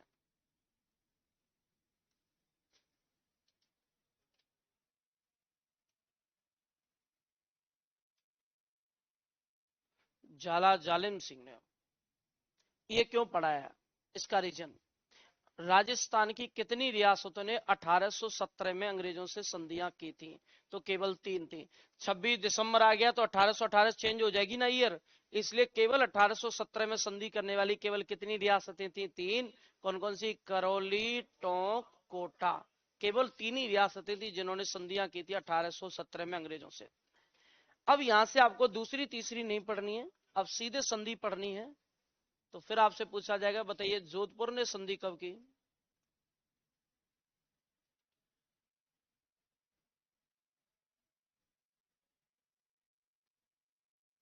आपसे पूछा जाएगा बताइए जोधपुर रियासत ने संधि कब की? जोधपुर रियासत का राजा है। अब आपको यहां से पता है क्या याद करना होगा? आपको राजा याद हो जाएंगे कि अंग्रेजों से किस राजा ने कौन सी रियासत से संधि की। तो जोधपुर ने संधि की है 6 जनवरी को। 6 जनवरी 1818 को जोधपुर के राजा ने संधि की। लेकिन राजा कौन था? राजा का नाम है मानसिंह राठौड़। तो जोधपुर का कौन सा राजा था जिसने अंग्रेजों से संधि की थी? तो मानसिंह राठौड़। लेकिन वो उसने मजबूरी में की है, वो राजा अंग्रेजों को पसंद ही नहीं करता था। बिल्कुल। ये जो राजा है जब भी गद्दी पर बैठता था, शासन करता था, तो ये सन्यासियों के कपड़े पहनकर रखता था। तो राजस्थान में इनको सन्यासी राजा कहते हैं, मानसिंह राठौड़ को। क्योंकि जब ये राजा बने थे तो राजा बनने से पहले इनके पास कुछ नहीं था और उम्मीद नहीं थी राजा बनने की। तो ये जंगलों में भटक रहे थे और जंगलों में भटकते भटकते बताते हैं कि उस दौरान एक गुरु जी से, गुरु आयस देवनाथ, उन्होंने भविष्यवाणी की, मानसिंह तेरे तो माथे की लकीरों में राजयोग दिख रहा है मुझे, तू तो बहुत बड़ा सम्राट बनेगा। उन्होंने कहा गुरु जी क्यों मजाक करते हो, जंगलों में भटक रहा हूँ, ना रहने के लिए छत है, खाने के लिए खाना है, कि ये मेरी भविष्यवाणी, तू राजा बनेगा। लेकिन कुछ ही समय बाद इसके बड़े भाई की डेथ हो जाती है, भीम सिंह की, और सरदार इसे ढूंढते ढूंढते जंगलों में आए और उनसे कहा साहब हमारे आप उत्तराधिकारी हैं राज्य के, आप गद्दी पर आसीन हो जाइए। और ये राजा बना। तो गुरुजी से कितना इंप्रेस हुआ, गुरुजी ने तो बहुत टाइम पहले ही भविष्यवाणी कर दी तू राजा बनेगा। अचानक धमाका हुआ, तो दौड़ता हुआ गुरुजी के पास गया, ढूंढता रहा, गुरुजी मिले ही नहीं। 2-4 दिन तो वृंदावन गए थे वो तो। 5-10 दिन बाद गुरुजी मिले, पैरों में पड़ गया, गुरुजी आप में तो बड़ी शक्ति है, दिव्य शक्ति, आपने तो पहले ही बता दिया था, आज से आप मेरे गुरुजी हैं और इसीलिए मैं आज अपने सामान्य कपड़े त्याग कर आपकी शिष्यता ग्रहण करता हूं। तो उसी दिन उन्होंने सन्यासी जीवन ग्रहण कर लिया और राजपाट संभाला। सन्यासियों के कपड़े पहनकर शासन करते थे। तो उनके द्वारा उन्होंने उस गुरुजी के लिए मंदिर बनवाया था जोधपुर में, महामंदिर, जो नाथ संप्रदाय की प्रधान पीठ है। यहां आपको एक बात ध्यान रखनी है कि जोधपुर की तरफ से हस्ताक्षर किसने किया। मैंने बताया ये तो अंग्रेजों के खिलाफ था, अंग्रेजों का विरोधी था, तो जोधपुर के राजा ने तो साइन नहीं किया। तो जोधपुर की तरफ से साइन किसने किए संधि पत्र पर? तो उनका बेटा था कुंवर छत्र सिंह, इनके बेटे ने साइन किए हैं। कुंवर छत्र सिंह ने साइन किए, उनके साथ 2 सरदार थे, अभयराम और बिशन राम। 3 लोग हैं जिन्होंने साइन किए। मानसिंह राठौड़ ने संधि पत्र पर हस्ताक्षर नहीं किए। तो आप ध्यान रखना, जोधपुर से संधि पर हस्ताक्षर किए।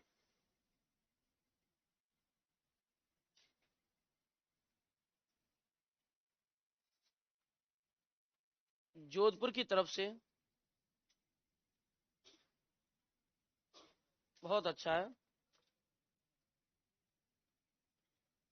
जोधपुर की तरफ से संधि पर हस्ताक्षर किए और जोधपुर की तरफ से संधि पर जो हस्ताक्षर किए हैं कुंवर छत्र सिंह,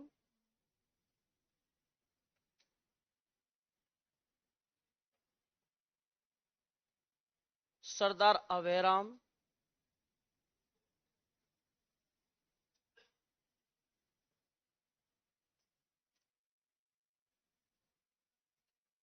सरदार अभयराम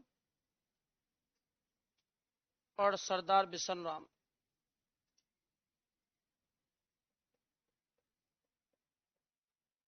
सरदार अभयराम, सरदार बिशन राम। तो ध्यान रखना, कोटा के राजा की वजह साइन किसने किए? जालिम सिंह ने। जोधपुर के राजा की वजह साइन किए कुंवर छत्र सिंह, अभयराम और बिशन राम। फिर उदयपुर रियासत,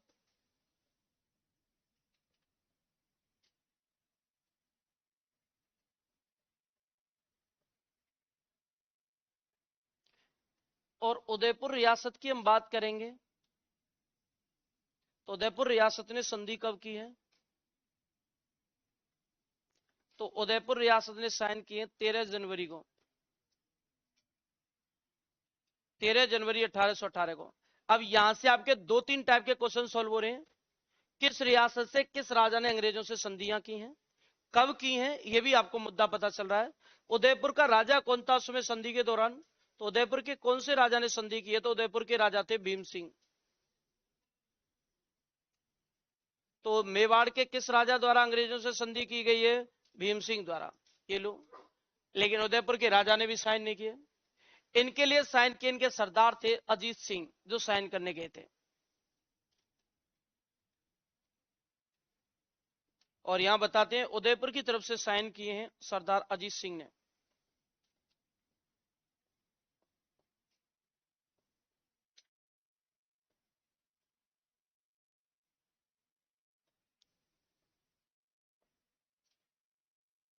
हस्ताक्षर किए सरदार अजीत सिंह ने।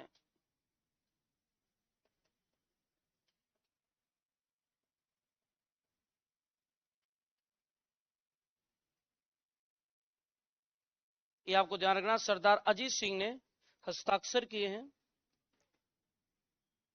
और इसके बाद बात आती है बूंदी रियासत।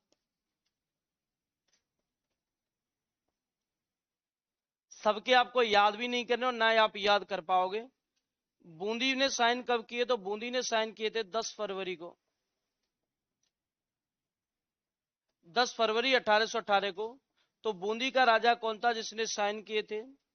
तो बूंदी का राजा था विष्णु सिंह।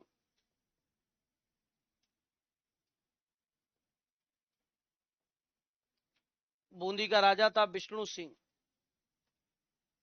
इसके बाद आपको ध्यान रखना है बीकानेर ने हस्ताक्षर किए।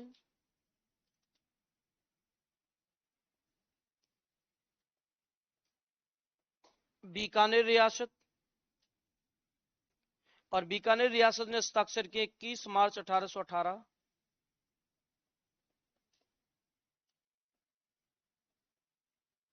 और राजा कौन से थे बीकानेर के जिन्होंने साइन किए? तो सूरत सिंह।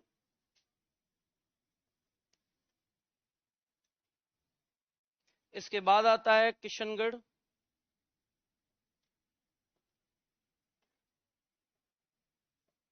और किशनगढ़ रियासत का राजा जिसने साइन किए थे, तो किशनगढ़ ने साइन किए थे 7 अप्रैल 1818।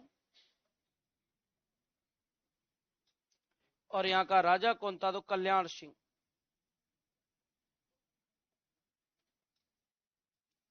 और अब बात आती है अंतिम की, अंतिम साइन किसने की है, बनाएंगे एक बार, उसके बाद इनके बारे में देखते हैं एक बार।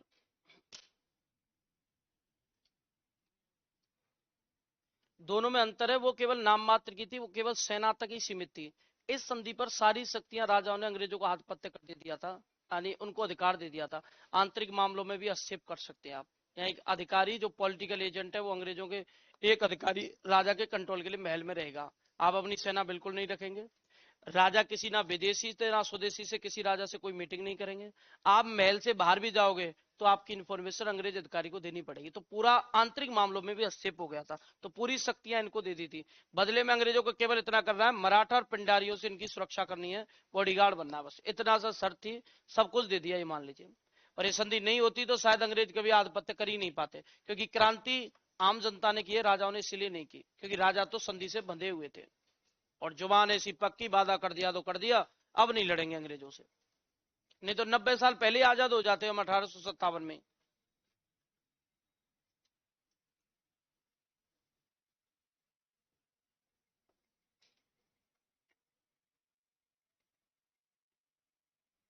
बात ये नहीं, पहले क्या था, लोग स्वार्थी थे।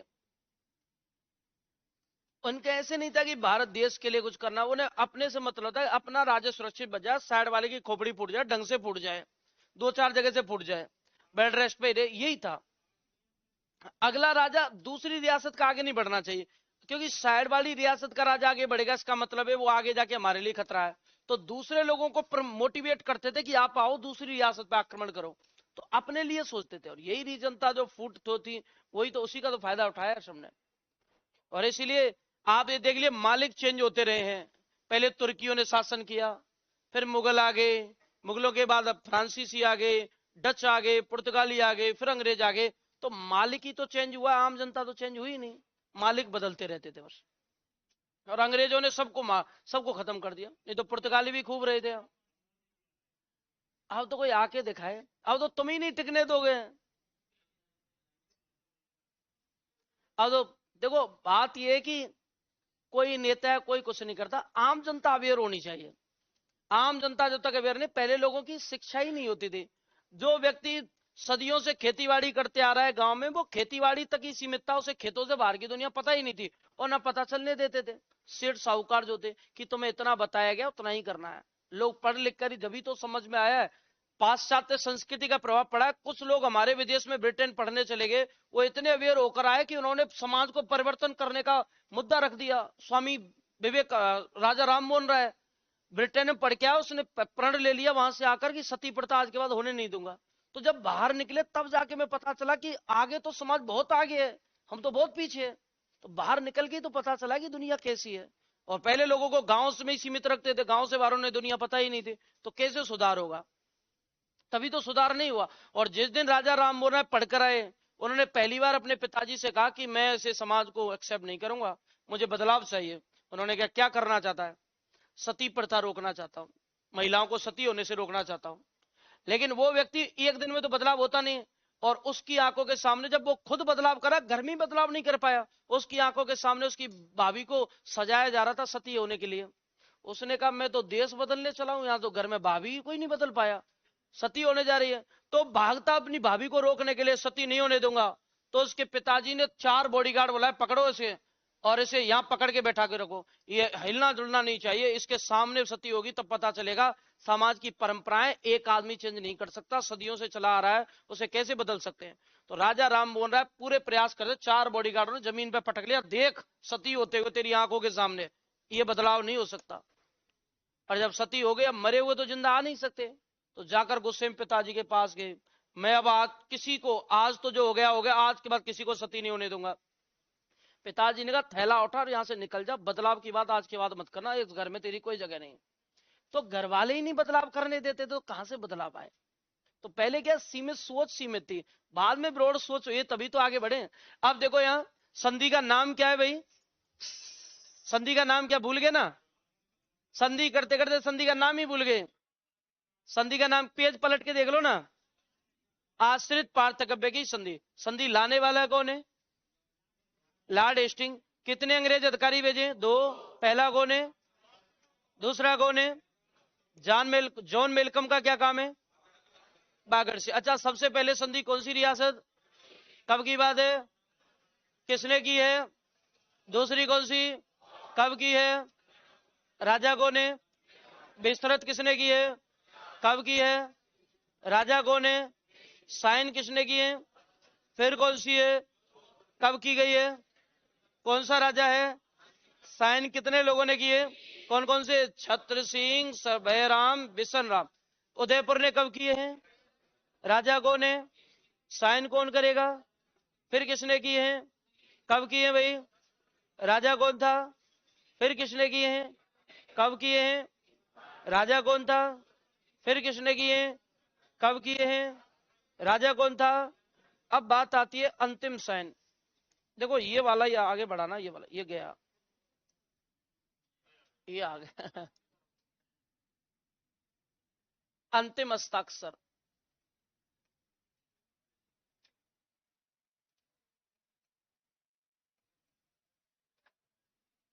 और अंतिम हस्ताक्षर जो किए हैं वो ध्यान रखना आप, सिरोही ने। अंतिम हस्ताक्षर करने वाली रियासत थी सिरोही।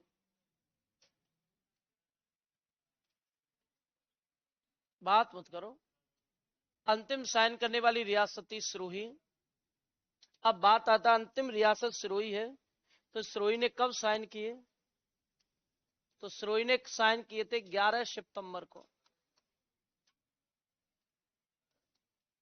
1823 को। और उस समय राजा था शिव सिंह। जिस राजा द्वारा साइन किए गए उस राजा का नाम है शिव सिंह। तो सबसे अंत में साइन करने वाली रियासत कौन सी है भाई, कौन सी है, और कब किए गए, 11 सितंबर 1823 को। राजा का नाम क्या है, राजा का नाम क्या है, बस यही तो पढ़ना है।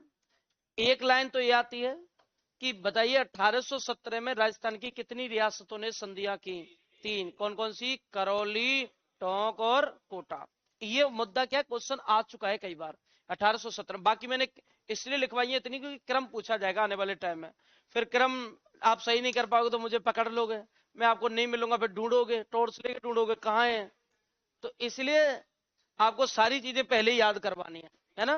तो अंतिम साइन करने वाली रियासत कौन सी है, लेकिन ध्यान रखना सबसे अंत में संधि करने वाली रियासत है झालावाड़, क्योंकि झालावाड़ बनाया ही 1838 में गया है अंग्रेजों द्वारा, और अंग्रेजों से संधि 1838 में की है। लेकिन ये रियासती काल की नहीं है, ये बाद के काल के, इसलिए हम सिरोही को ही अंतिम रियासत मानते हैं। अब नोट लगाओ एक, और एक लाइन लिख लो, आगे चलते हैं और एक नया कंसेप्ट मैं आपको बताऊंगा। तो नोट में लिखना, राजस्थान की वे रियासतें, राजस्थान की वे रियासतें जिन्होंने अंग्रेजों से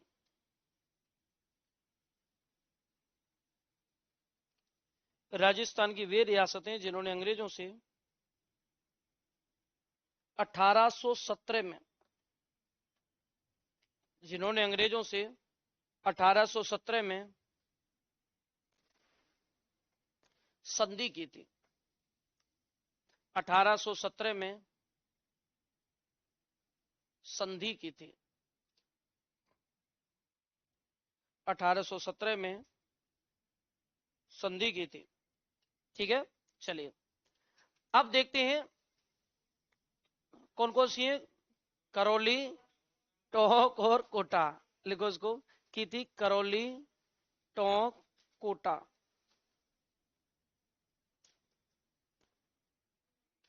करौली, टोंक, कोटा।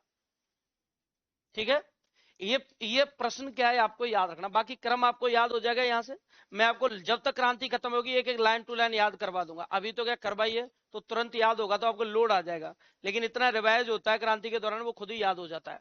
चलिए अब एक नया कंसेप्ट पढ़ते हैं। देखो हमारा जो राजस्थान है वो राजस्थान है पतंगाकार। हमारा जो राजस्थान है, राजस्थान की आकृति है पतंगाकार। अब मैं आपसे कहूं कि राजस्थान में अंग्रेजों का कोई आधिपत्य नहीं है अभी तक। संधि हुई है, लेकिन संधि होने के बाद भी हर एक रियासत पर राजा का कब्जा है। नहीं नहीं, डेट उल्लेख नहीं है सबका। देखिए अब बात यह आती है, एक बात को समझना है यहां बात यह आती है कि जो राजस्थान था, उस राजस्थान के अधिकांश रियासतों पर राजाओं के आधिपत्य थे। शर्त यह थी कि वे ही रियासतें अंग्रेजों के आधिपत्य में आएंगी जिनका राजा नहीं है। लेकिन यहां तो राजा है, तो जिन जहां जहां राजा होते थे वहां राजा अंग्रेजों का पूरा आधिपत्य नहीं हो पाता था। अब हेडक्वार्टर कहां जाएगा राजस्थान का, तो राजस्थान का हेडक्वार्टर जो था वो दिल्ली में बनाया गया। यहां दिल्ली में इनका हेडक्वार्टर है जहां से राजस्थान को कंट्रोल किया जाएगा, जहां एक अधिकारी भेजेगा बैठेगा अंग्रेजों का, जिसका टारगेट होगा यहां राज्य को कंट्रोल करना। जैसे अभी राज्यपाल हो गया, तो राज्यपाल मतलब स्टेट का होता है। ऐसे पहले एक अधिकारी बिठा देते जिसे रेजिडेंट कहते थे, वो राज्य के स्टेट को संभालता था। तो राजपूताने के लिए इन्होंने अंग्रेजों ने एक आधिपत्य कर रखा था। और यहां दिल्ली जो है, इस दिल्ली में, ये दिल्ली है, इस दिल्ली में एक एजेंट एक हेडक्वार्टर बना रखा जिसका नाम था राजपूताना रेजिडेंसी। राजपूताना रेजिडेंसी। अब इसको ध्यान रखना, जो मैं आपको बता रहा हूं वो इंपोर्टेंट है। राजपूताना रेजिडेंसी है। राजपूताना रेजिडेंसी का काम है, ये राजपूताना का हेडक्वार्टर है, कार्यालय, जहां से अंग्रेज राजस्थान पे कंट्रोल करते हैं। दूसरी बात ये आती है कि ये जो राजपूताना रेजिडेंसी है, इसके दो मकसद हैं। एक पहला मकसद, इसका उद्देश्य क्या है? इसका उद्देश्य है राजपूताना में शांति व्यवस्था, राजपूताना में शांति व्यवस्था स्थापित करना। राजपूताना में मतलब राजस्थान में शांति व्यवस्था, शांति व्यवस्था बनाना। अब मुझे बताओ, राजस्थान में शांति व्यवस्था की जिम्मेदारी, युद्धों की जिम्मेदारी कहां से संभाली जाती है? दिल्ली से। इनके हेडक्वार्टर का नाम क्या है? राजपूताना रेजिडेंसी। दूसरी बात यह आती है कि मकसद यह आता है कि इनका अधिकारी क्या कहलाता था। तो इनका जो अधिकारी होता था राजस्थान का, इसका जो मुखिया होता था, अध्यक्ष होता था, वो अधिकारी कहलाता था रेजिडेंट। तो यहां का जो अधिकारी होता था वो क्या कहलाता था? रेजिडेंट होता था। अब ठीक है, ये भी मान लिया हमने, ये भी मान लिया। और क्रांति के समय रेजिडेंट जो था, क्रांति से जस्ट पहले, या ऐसे मान लीजिए अंतिम जो रेजिडेंट था उसका नाम था डेविड ऑक्टरलोनी, वो अंतिम रेजिडेंट है। अब ये राजस्थान को कंट्रोल कर रहा है। दूसरी बात यहां से समझे, एक यहां मुख्यालय है, एक यहां मुख्यालय है राजस्थान का, और यहां मुख्यालय है। तो यहां अपन ऐसे ले लेंगे थोड़ा सा बड़ा, ये तो कुछ और ही बन गया, देखो। अरे क्या बन गया, ये राजस्थान बनी। ठीक है, अब देखो एक यहां इनका मुख्यालय है, एक ये वाला मुख्यालय, और ये जगह है आगरा। ध्यान देना अब इसको, ये जगह है आगरा। और राजस्थान को कंट्रोल करने के लिए आगरा में भी एक हेड ऑफिस खोल रखा था। यहां स्थित है उत्तरी पश्चिमी सीमा प्रांत मुख्यालय, उत्तरी पश्चिमी सीमा प्रांत मुख्यालय। इसका क्या मकसद है? देखो, सीमा प्रांत मुख्यालय, सीमा प्रांत मुख्यालय, इसका हेड ऑफिस है वही आगरा में। इसका क्या काम है? देखो, इसका मकसद क्या है? तो ये देखो, ये आगरा से काम कर रहा है। इसका मकसद क्या है? इसका मकसद है, पहला उद्देश्य, राजपूताने में प्रशासनिक व्यवस्था, कि राजपूताने की जो प्रशासनिक व्यवस्था है वो कहां से संभाली जाएगी? आगरा से। और इसको कहते हैं उत्तरी पश्चिमी सीमा प्रांत मुख्यालय। राजपूताना में प्रशासनिक व्यवस्था बनाना, राजपूताना में प्रशासनिक व्यवस्था, प्रशासनिक व्यवस्था स्थापित करना।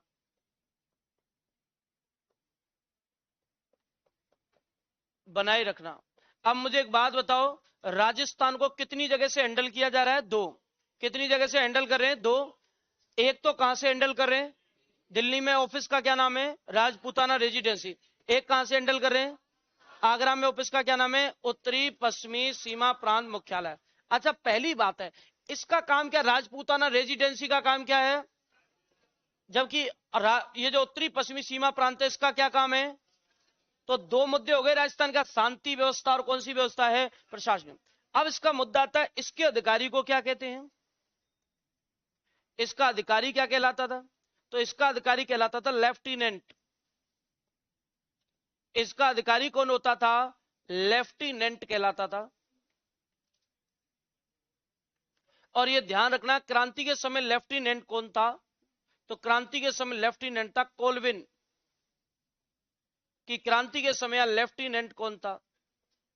अब आप कहोगे साहब उसमें तो आपने क्रांति के समय लिखाया ही नहीं, क्योंकि वो क्रांति के समय जो राजपूताना रेजिडेंसी दिल्ली वाली तो भंग हो गई थी, पहली भंग होगी, तो वहां से कहां पढ़ेंगे? तो क्रांति के समय लेफ्टिनेंट था मेजर कोलविन। तो ये राजस्थान को देख रहा था। अब इसको यहां से पढ़ते हैं, देखो ये कौन सी व्यवस्था संभालनी हमें? अब आप अजमेर में रहकर आप यूपी की शांति व्यवस्था कैसे संभाल सकते हो? डिस्टेंस इतनी है, राजस्थान और आगरा की तो फिर भी इतनी डिस्टेंस नहीं है, दिल्ली की तो बहुत ज्यादा डिस्टेंस अजमेर से, क्योंकि आप अजमेर और जयपुर को हैंडल कर रहे हैं, अजमेर और जयपुर से। इसलिए अंग्रेजों ने प्लानिंग किया कि इतनी दूर रहकर आप कंट्रोल राजस्थान को कर ही नहीं सकते, आप इतनी जल्दी हैंडल नहीं कर सकते, तो कोई बदलाव करना है। तो राजस्थान की कोई जगह सेलेक्ट करें जो अंग्रेजों के आधिपत्य में आ जाए। और इन्होंने चुनाव किया, देखा तो अजमेर नाम की जगह अंग्रेजों ने अपने आधिपत्य में ले ली। और अंग्रेजों ने क्या किया, इस राजपूताना रेजिडेंसी को यहां से उठाया और अजमेर ट्रांसफर कर दिया। ये यहां से उठाया और इन्होंने इस राजपूताना रेजिडेंसी को कहां ट्रांसफर कर दिया? अजमेर। मतलब दिल्ली में जो मुख्यालय है वो ट्रांसफर करके कहां ले आए? अजमेर।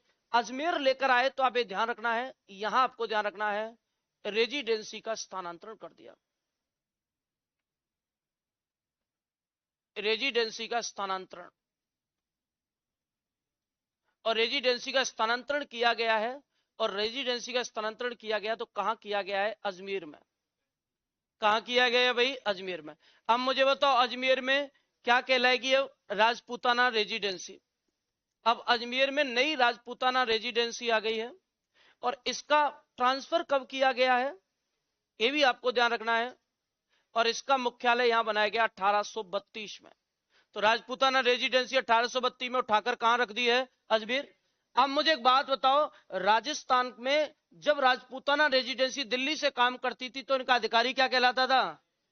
लेकिन अजमेर आते इनका रेजिडेंस चेंज कर दिया, अधिकारी का नाम चेंज कर दिया। आज के बाद राजपूताना रेजिडेंसी का अधिकारी रेजिडेंट ना कहलाकर कहलाएगा एजीजी। क्या कहलाएगा? तो मतलब मुझे बताइए पद कौन सा खत्म होगा? नया पद कौन सा आएगा? तो मुद्दा ये है कि अंतिम रेजिडेंट तो कोई होगा ना, जब लास्ट में जब इस पद को खत्म किया होगा, और वो पद आया है तो पहला एजीजी भी होगा। तो दोनों ही मुद्दे अपने को सोल्व करने हैं। तो यहां जो अधिकारी था, यहां अधिकारी का नाम रख दिया है एजीजी। अधिकारी एजीजी होता था। अब आप कहोगे एजीजी क्यों होता था? उसका भी रीजन समझो क्यों होता था। पूरे भारत, जैसे भारत है, भारत का भी कौन होता है सबसे ऊपर? राष्ट्रपति। और फिर भारत काय में बटा हुआ था? राज्य में। तो राष्ट्रपति अपने अंडर राज्यों में किसको रहता है? राज्यपाल को। यही तो है। और ये बताते हैं ये बटा हुआ था जिलों में। जिलों को पहले रियासत कहते थे, इनमें आप एमपी मान लो, राजनीतिक पद या एमएलए मान लो, ये होते हैं। अंग्रेजों के काल में सबसे ऊपर भारत का होता था गवर्नर जनरल। और मैंने बताया गवर्नर जनरल को शॉर्ट में क्या कहते थे?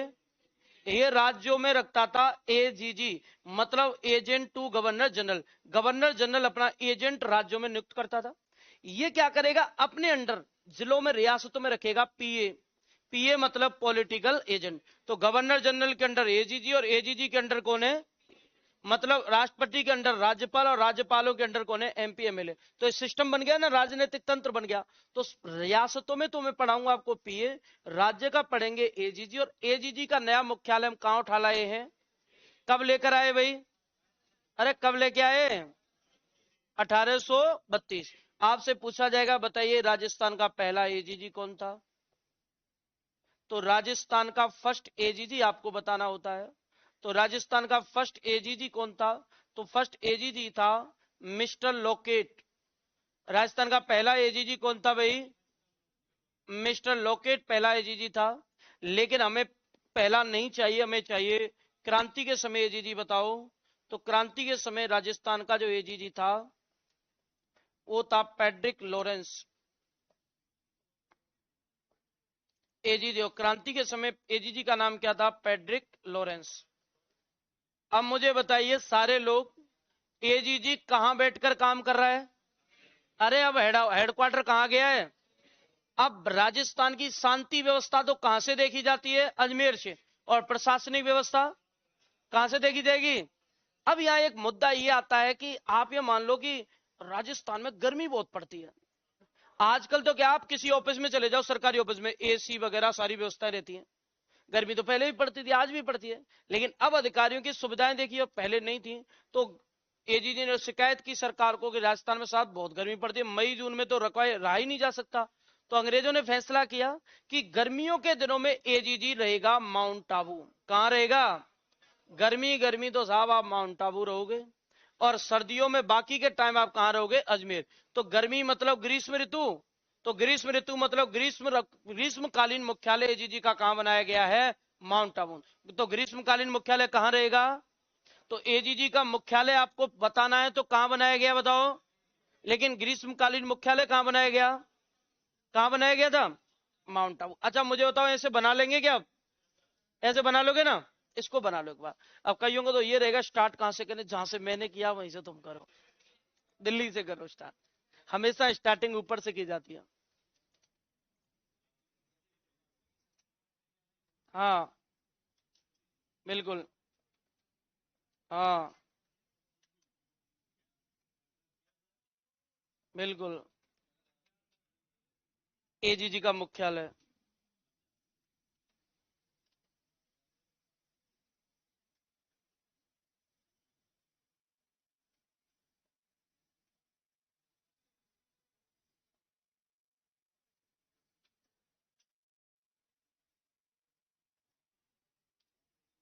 और एक आता है एजीजी का,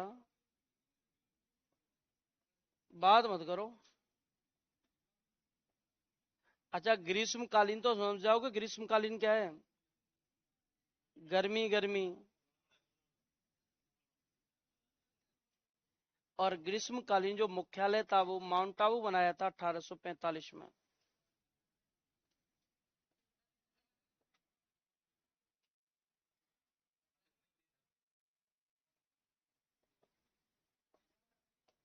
अब मुझे एक बात बताओ, क्रांति स्टार्ट कौन से महीने में हुई थी पता है आपको?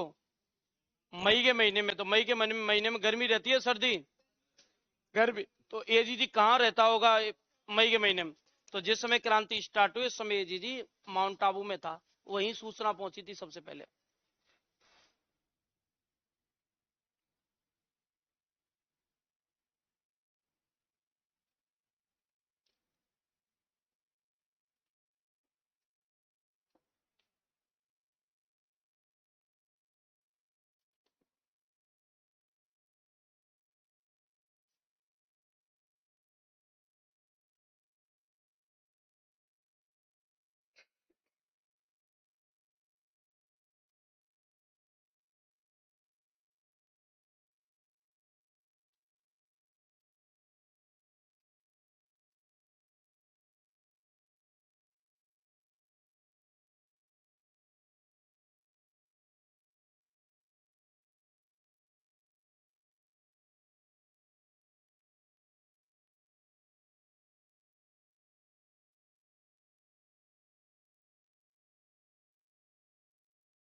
साफ दिख तो रहा है ना? दिख तो सबको साफ रहा है ना?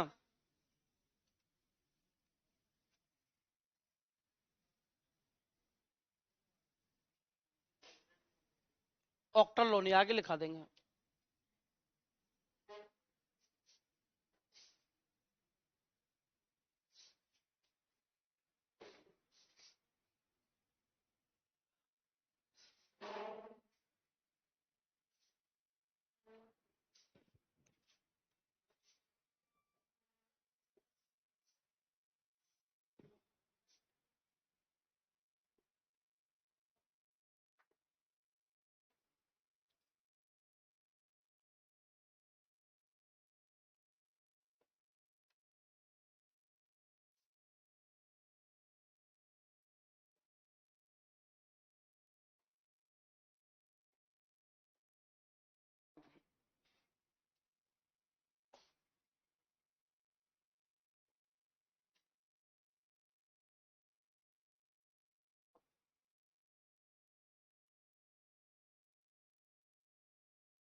बन गया क्या?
बन गया ना सबका? एक नोट लगाओ।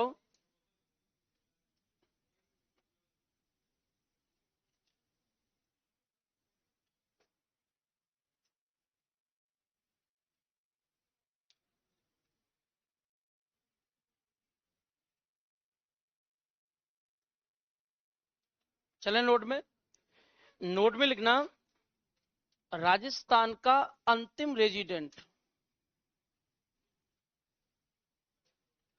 राजस्थान का अंतिम रेजिडेंट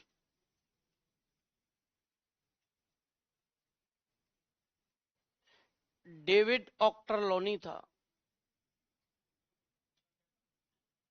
अंतिम रेजिडेंट बिल्कुल दिल्ली में तो था, रेजिडेंट ऑक्टरलोनी था।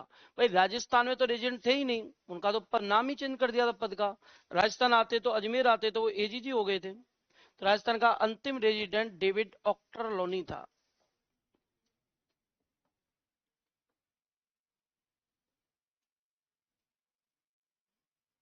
अंतिम रेजिडेंट डेविड ऑक्टरलोनी था।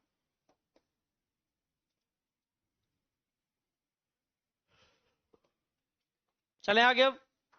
चलिए अब देखते हैं। तो आपको यह ध्यान रखना है कि राजस्थान की दो टाइप की व्यवस्थाएं, एक तो शांति व्यवस्था और एक कौन सी है, प्रशासनिक। शांति व्यवस्था तो राजपूताना रेजिडेंसी संभालती थी, और आंतरिक जो प्रशासनिक व्यवस्था कौन संभालता था, उत्तरी पश्चिमी सीमा प्रांत मुख्यालय। तो आगरा से और कहां से, दिल्ली से। लेकिन दिल्ली वाले को ट्रांसफर करके कहां ले आए थे आप, अजमेर। अब इसको देखते हैं आगे। अब पहला एजीजी कौन था राजस्थान का, मिस्टर लोकेट। और क्रांति के समय एजीजी कौन था, पैट्रिक लॉरेंस। अब मुझे बताइए राजस्थान में सबसे ऊपर कौन रहेगा, एजीजी। और एजीजी अपने अंडर रियासतों में किनको नियुक्त करेगा, पीए। तो मैं एक लिस्ट याद करनी है पीए वाली, कि पीए कौन बनाए गए थे। तो एक साइड में हम रियासती राजा देखेंगे और एक साइड में हम देखेंगे उनके पीए। तो देखिए क्रांति के दौरान रियासत, क्रांति के दौरान रियासत, जब क्रांति चल रही थी उस समय रियासत, इनके राजा और इनके पीए। पीए मतलब समझ जाओगे, पॉलिटिकल एजेंट। पीए मतलब हो जाता है पॉलिटिकल एजेंट। देखिए अब इसमें देखते हैं, एक चार्ट हमारा बनेगा जिसमें रियासत, उनके राजा और पीए एक साथ आएंगे। मैंने आपको एकीकरण में भी ये कहा था, फर्स्ट में याद करते हैं, कठिन लगते हैं राजा रियासतों भाई, लेकिन जैसे जैसे आगे बढ़ते हैं हम, ये राजा एक एक से आपको याद हो जाते हैं। जैसे पहली जो रियासत है वो है उदयपुर। उदयपुर के बाद रियासत है जोधपुर।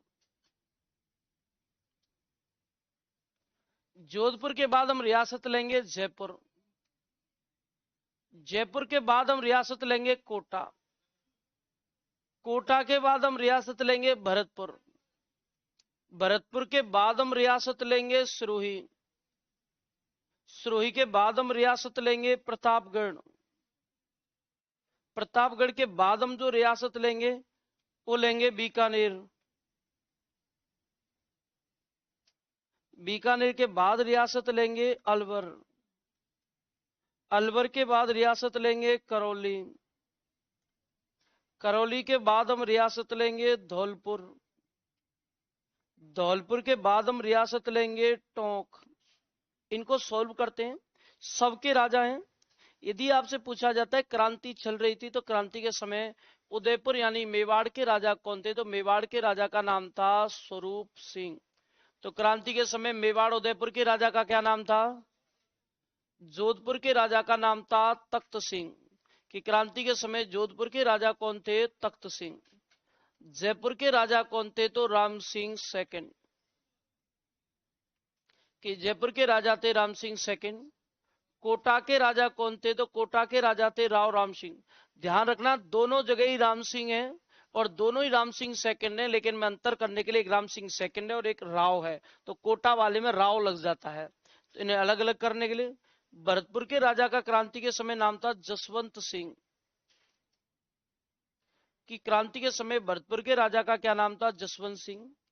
सिरोही के राजा का नाम था क्रांति के समय शिव सिंह, और संधि करने के दौरान भी यही राजा था।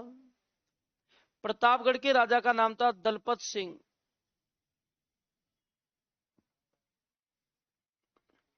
बीकानेर के राजा का नाम था क्रांति के समय सरदार सिंह। अलवर के राजा का क्रांति के समय नाम था विनय सिंह। करौली के राजा का क्रांति के समय नाम था मदन पाल। धौलपुर के राजा का क्रांति के समय नाम था भगवंत सिंह। टोंक के राजा का नाम क्रांति के समय था वजीरुद्दौला।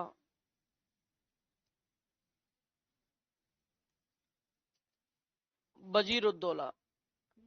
अब इनके पीए, सबके पीए नहीं, राजस्थान में केवल 7 पीए थे जो पूरा राजस्थान कंट्रोल करते थे, केवल 7 पीए, जिनमें उदयपुर के पीए का नाम था मेजर सावर्स। उदयपुर का जो पीए है, उदयपुर के पीए का नाम है मेजर सावर्स। जोधपुर के पीए का नाम था मैक मैसन।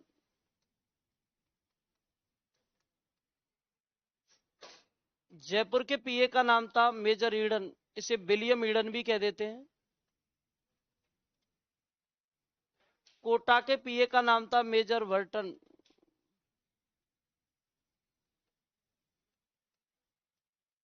भरतपुर के पीए का नाम था मोरिसन, और मोरिसन को बीच में बताते हैं ट्रांसफर कर दिया गया था मारवाड़, और इसकी जगह पे एक नया बनाया गया था निक्सन। जब दोनों ऑप्शन में हो तो पहला आंसर मोरिसन जाएगा, जब मोरिसन ऑप्शन में नहीं है तो बीच में हटाकर निक्सन बनाया गया था, तो निक्सन जाएगा, मोरिसन भाग गया था। सरोई के पीए की नाम बात करें तो जेडी हाल, और प्रतापगढ़ का था मेजर रॉक। ये आपके 7 पीए जो आपको याद करने हैं, जिनको मैं याद करना है। रियासतों के अन्य राजाओं की बात करें तो अन्य रियासत कौन सी थी, जैसे बांसवाड़ा,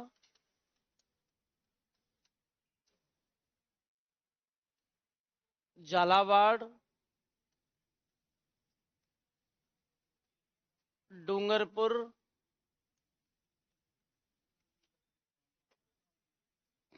ये रियासतें और थी।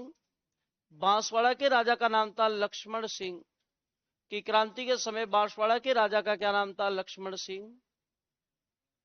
झालावाड़ के राजा का नाम था पृथ्वी सिंह, और डूंगरपुर के राजा का नाम था उदय सिंह। ये राजा की क्रांति के समय कहां के राजा कौन थे, ये आपको याद करने होते हैं। ये लगभग लगभग आपके 12-13 राजा हो जाएंगे जो क्रांति के समय इनके राजा रहे हैं।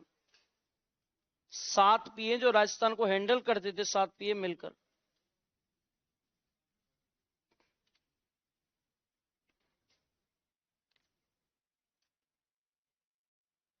एक बूंदी का भी राम सिंह है।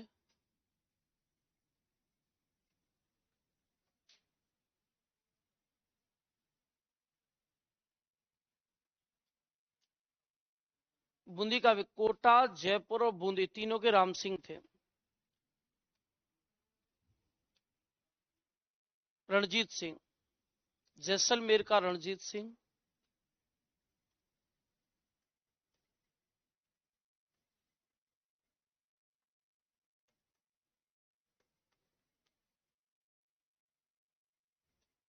जैसलमेर से हो क्या आप? अच्छा अच्छा, उदयपुर से हो। झीलों की नगरी। रणजीत सिंह ने 1819 में की है संधि, अकेला 1819 में करता है।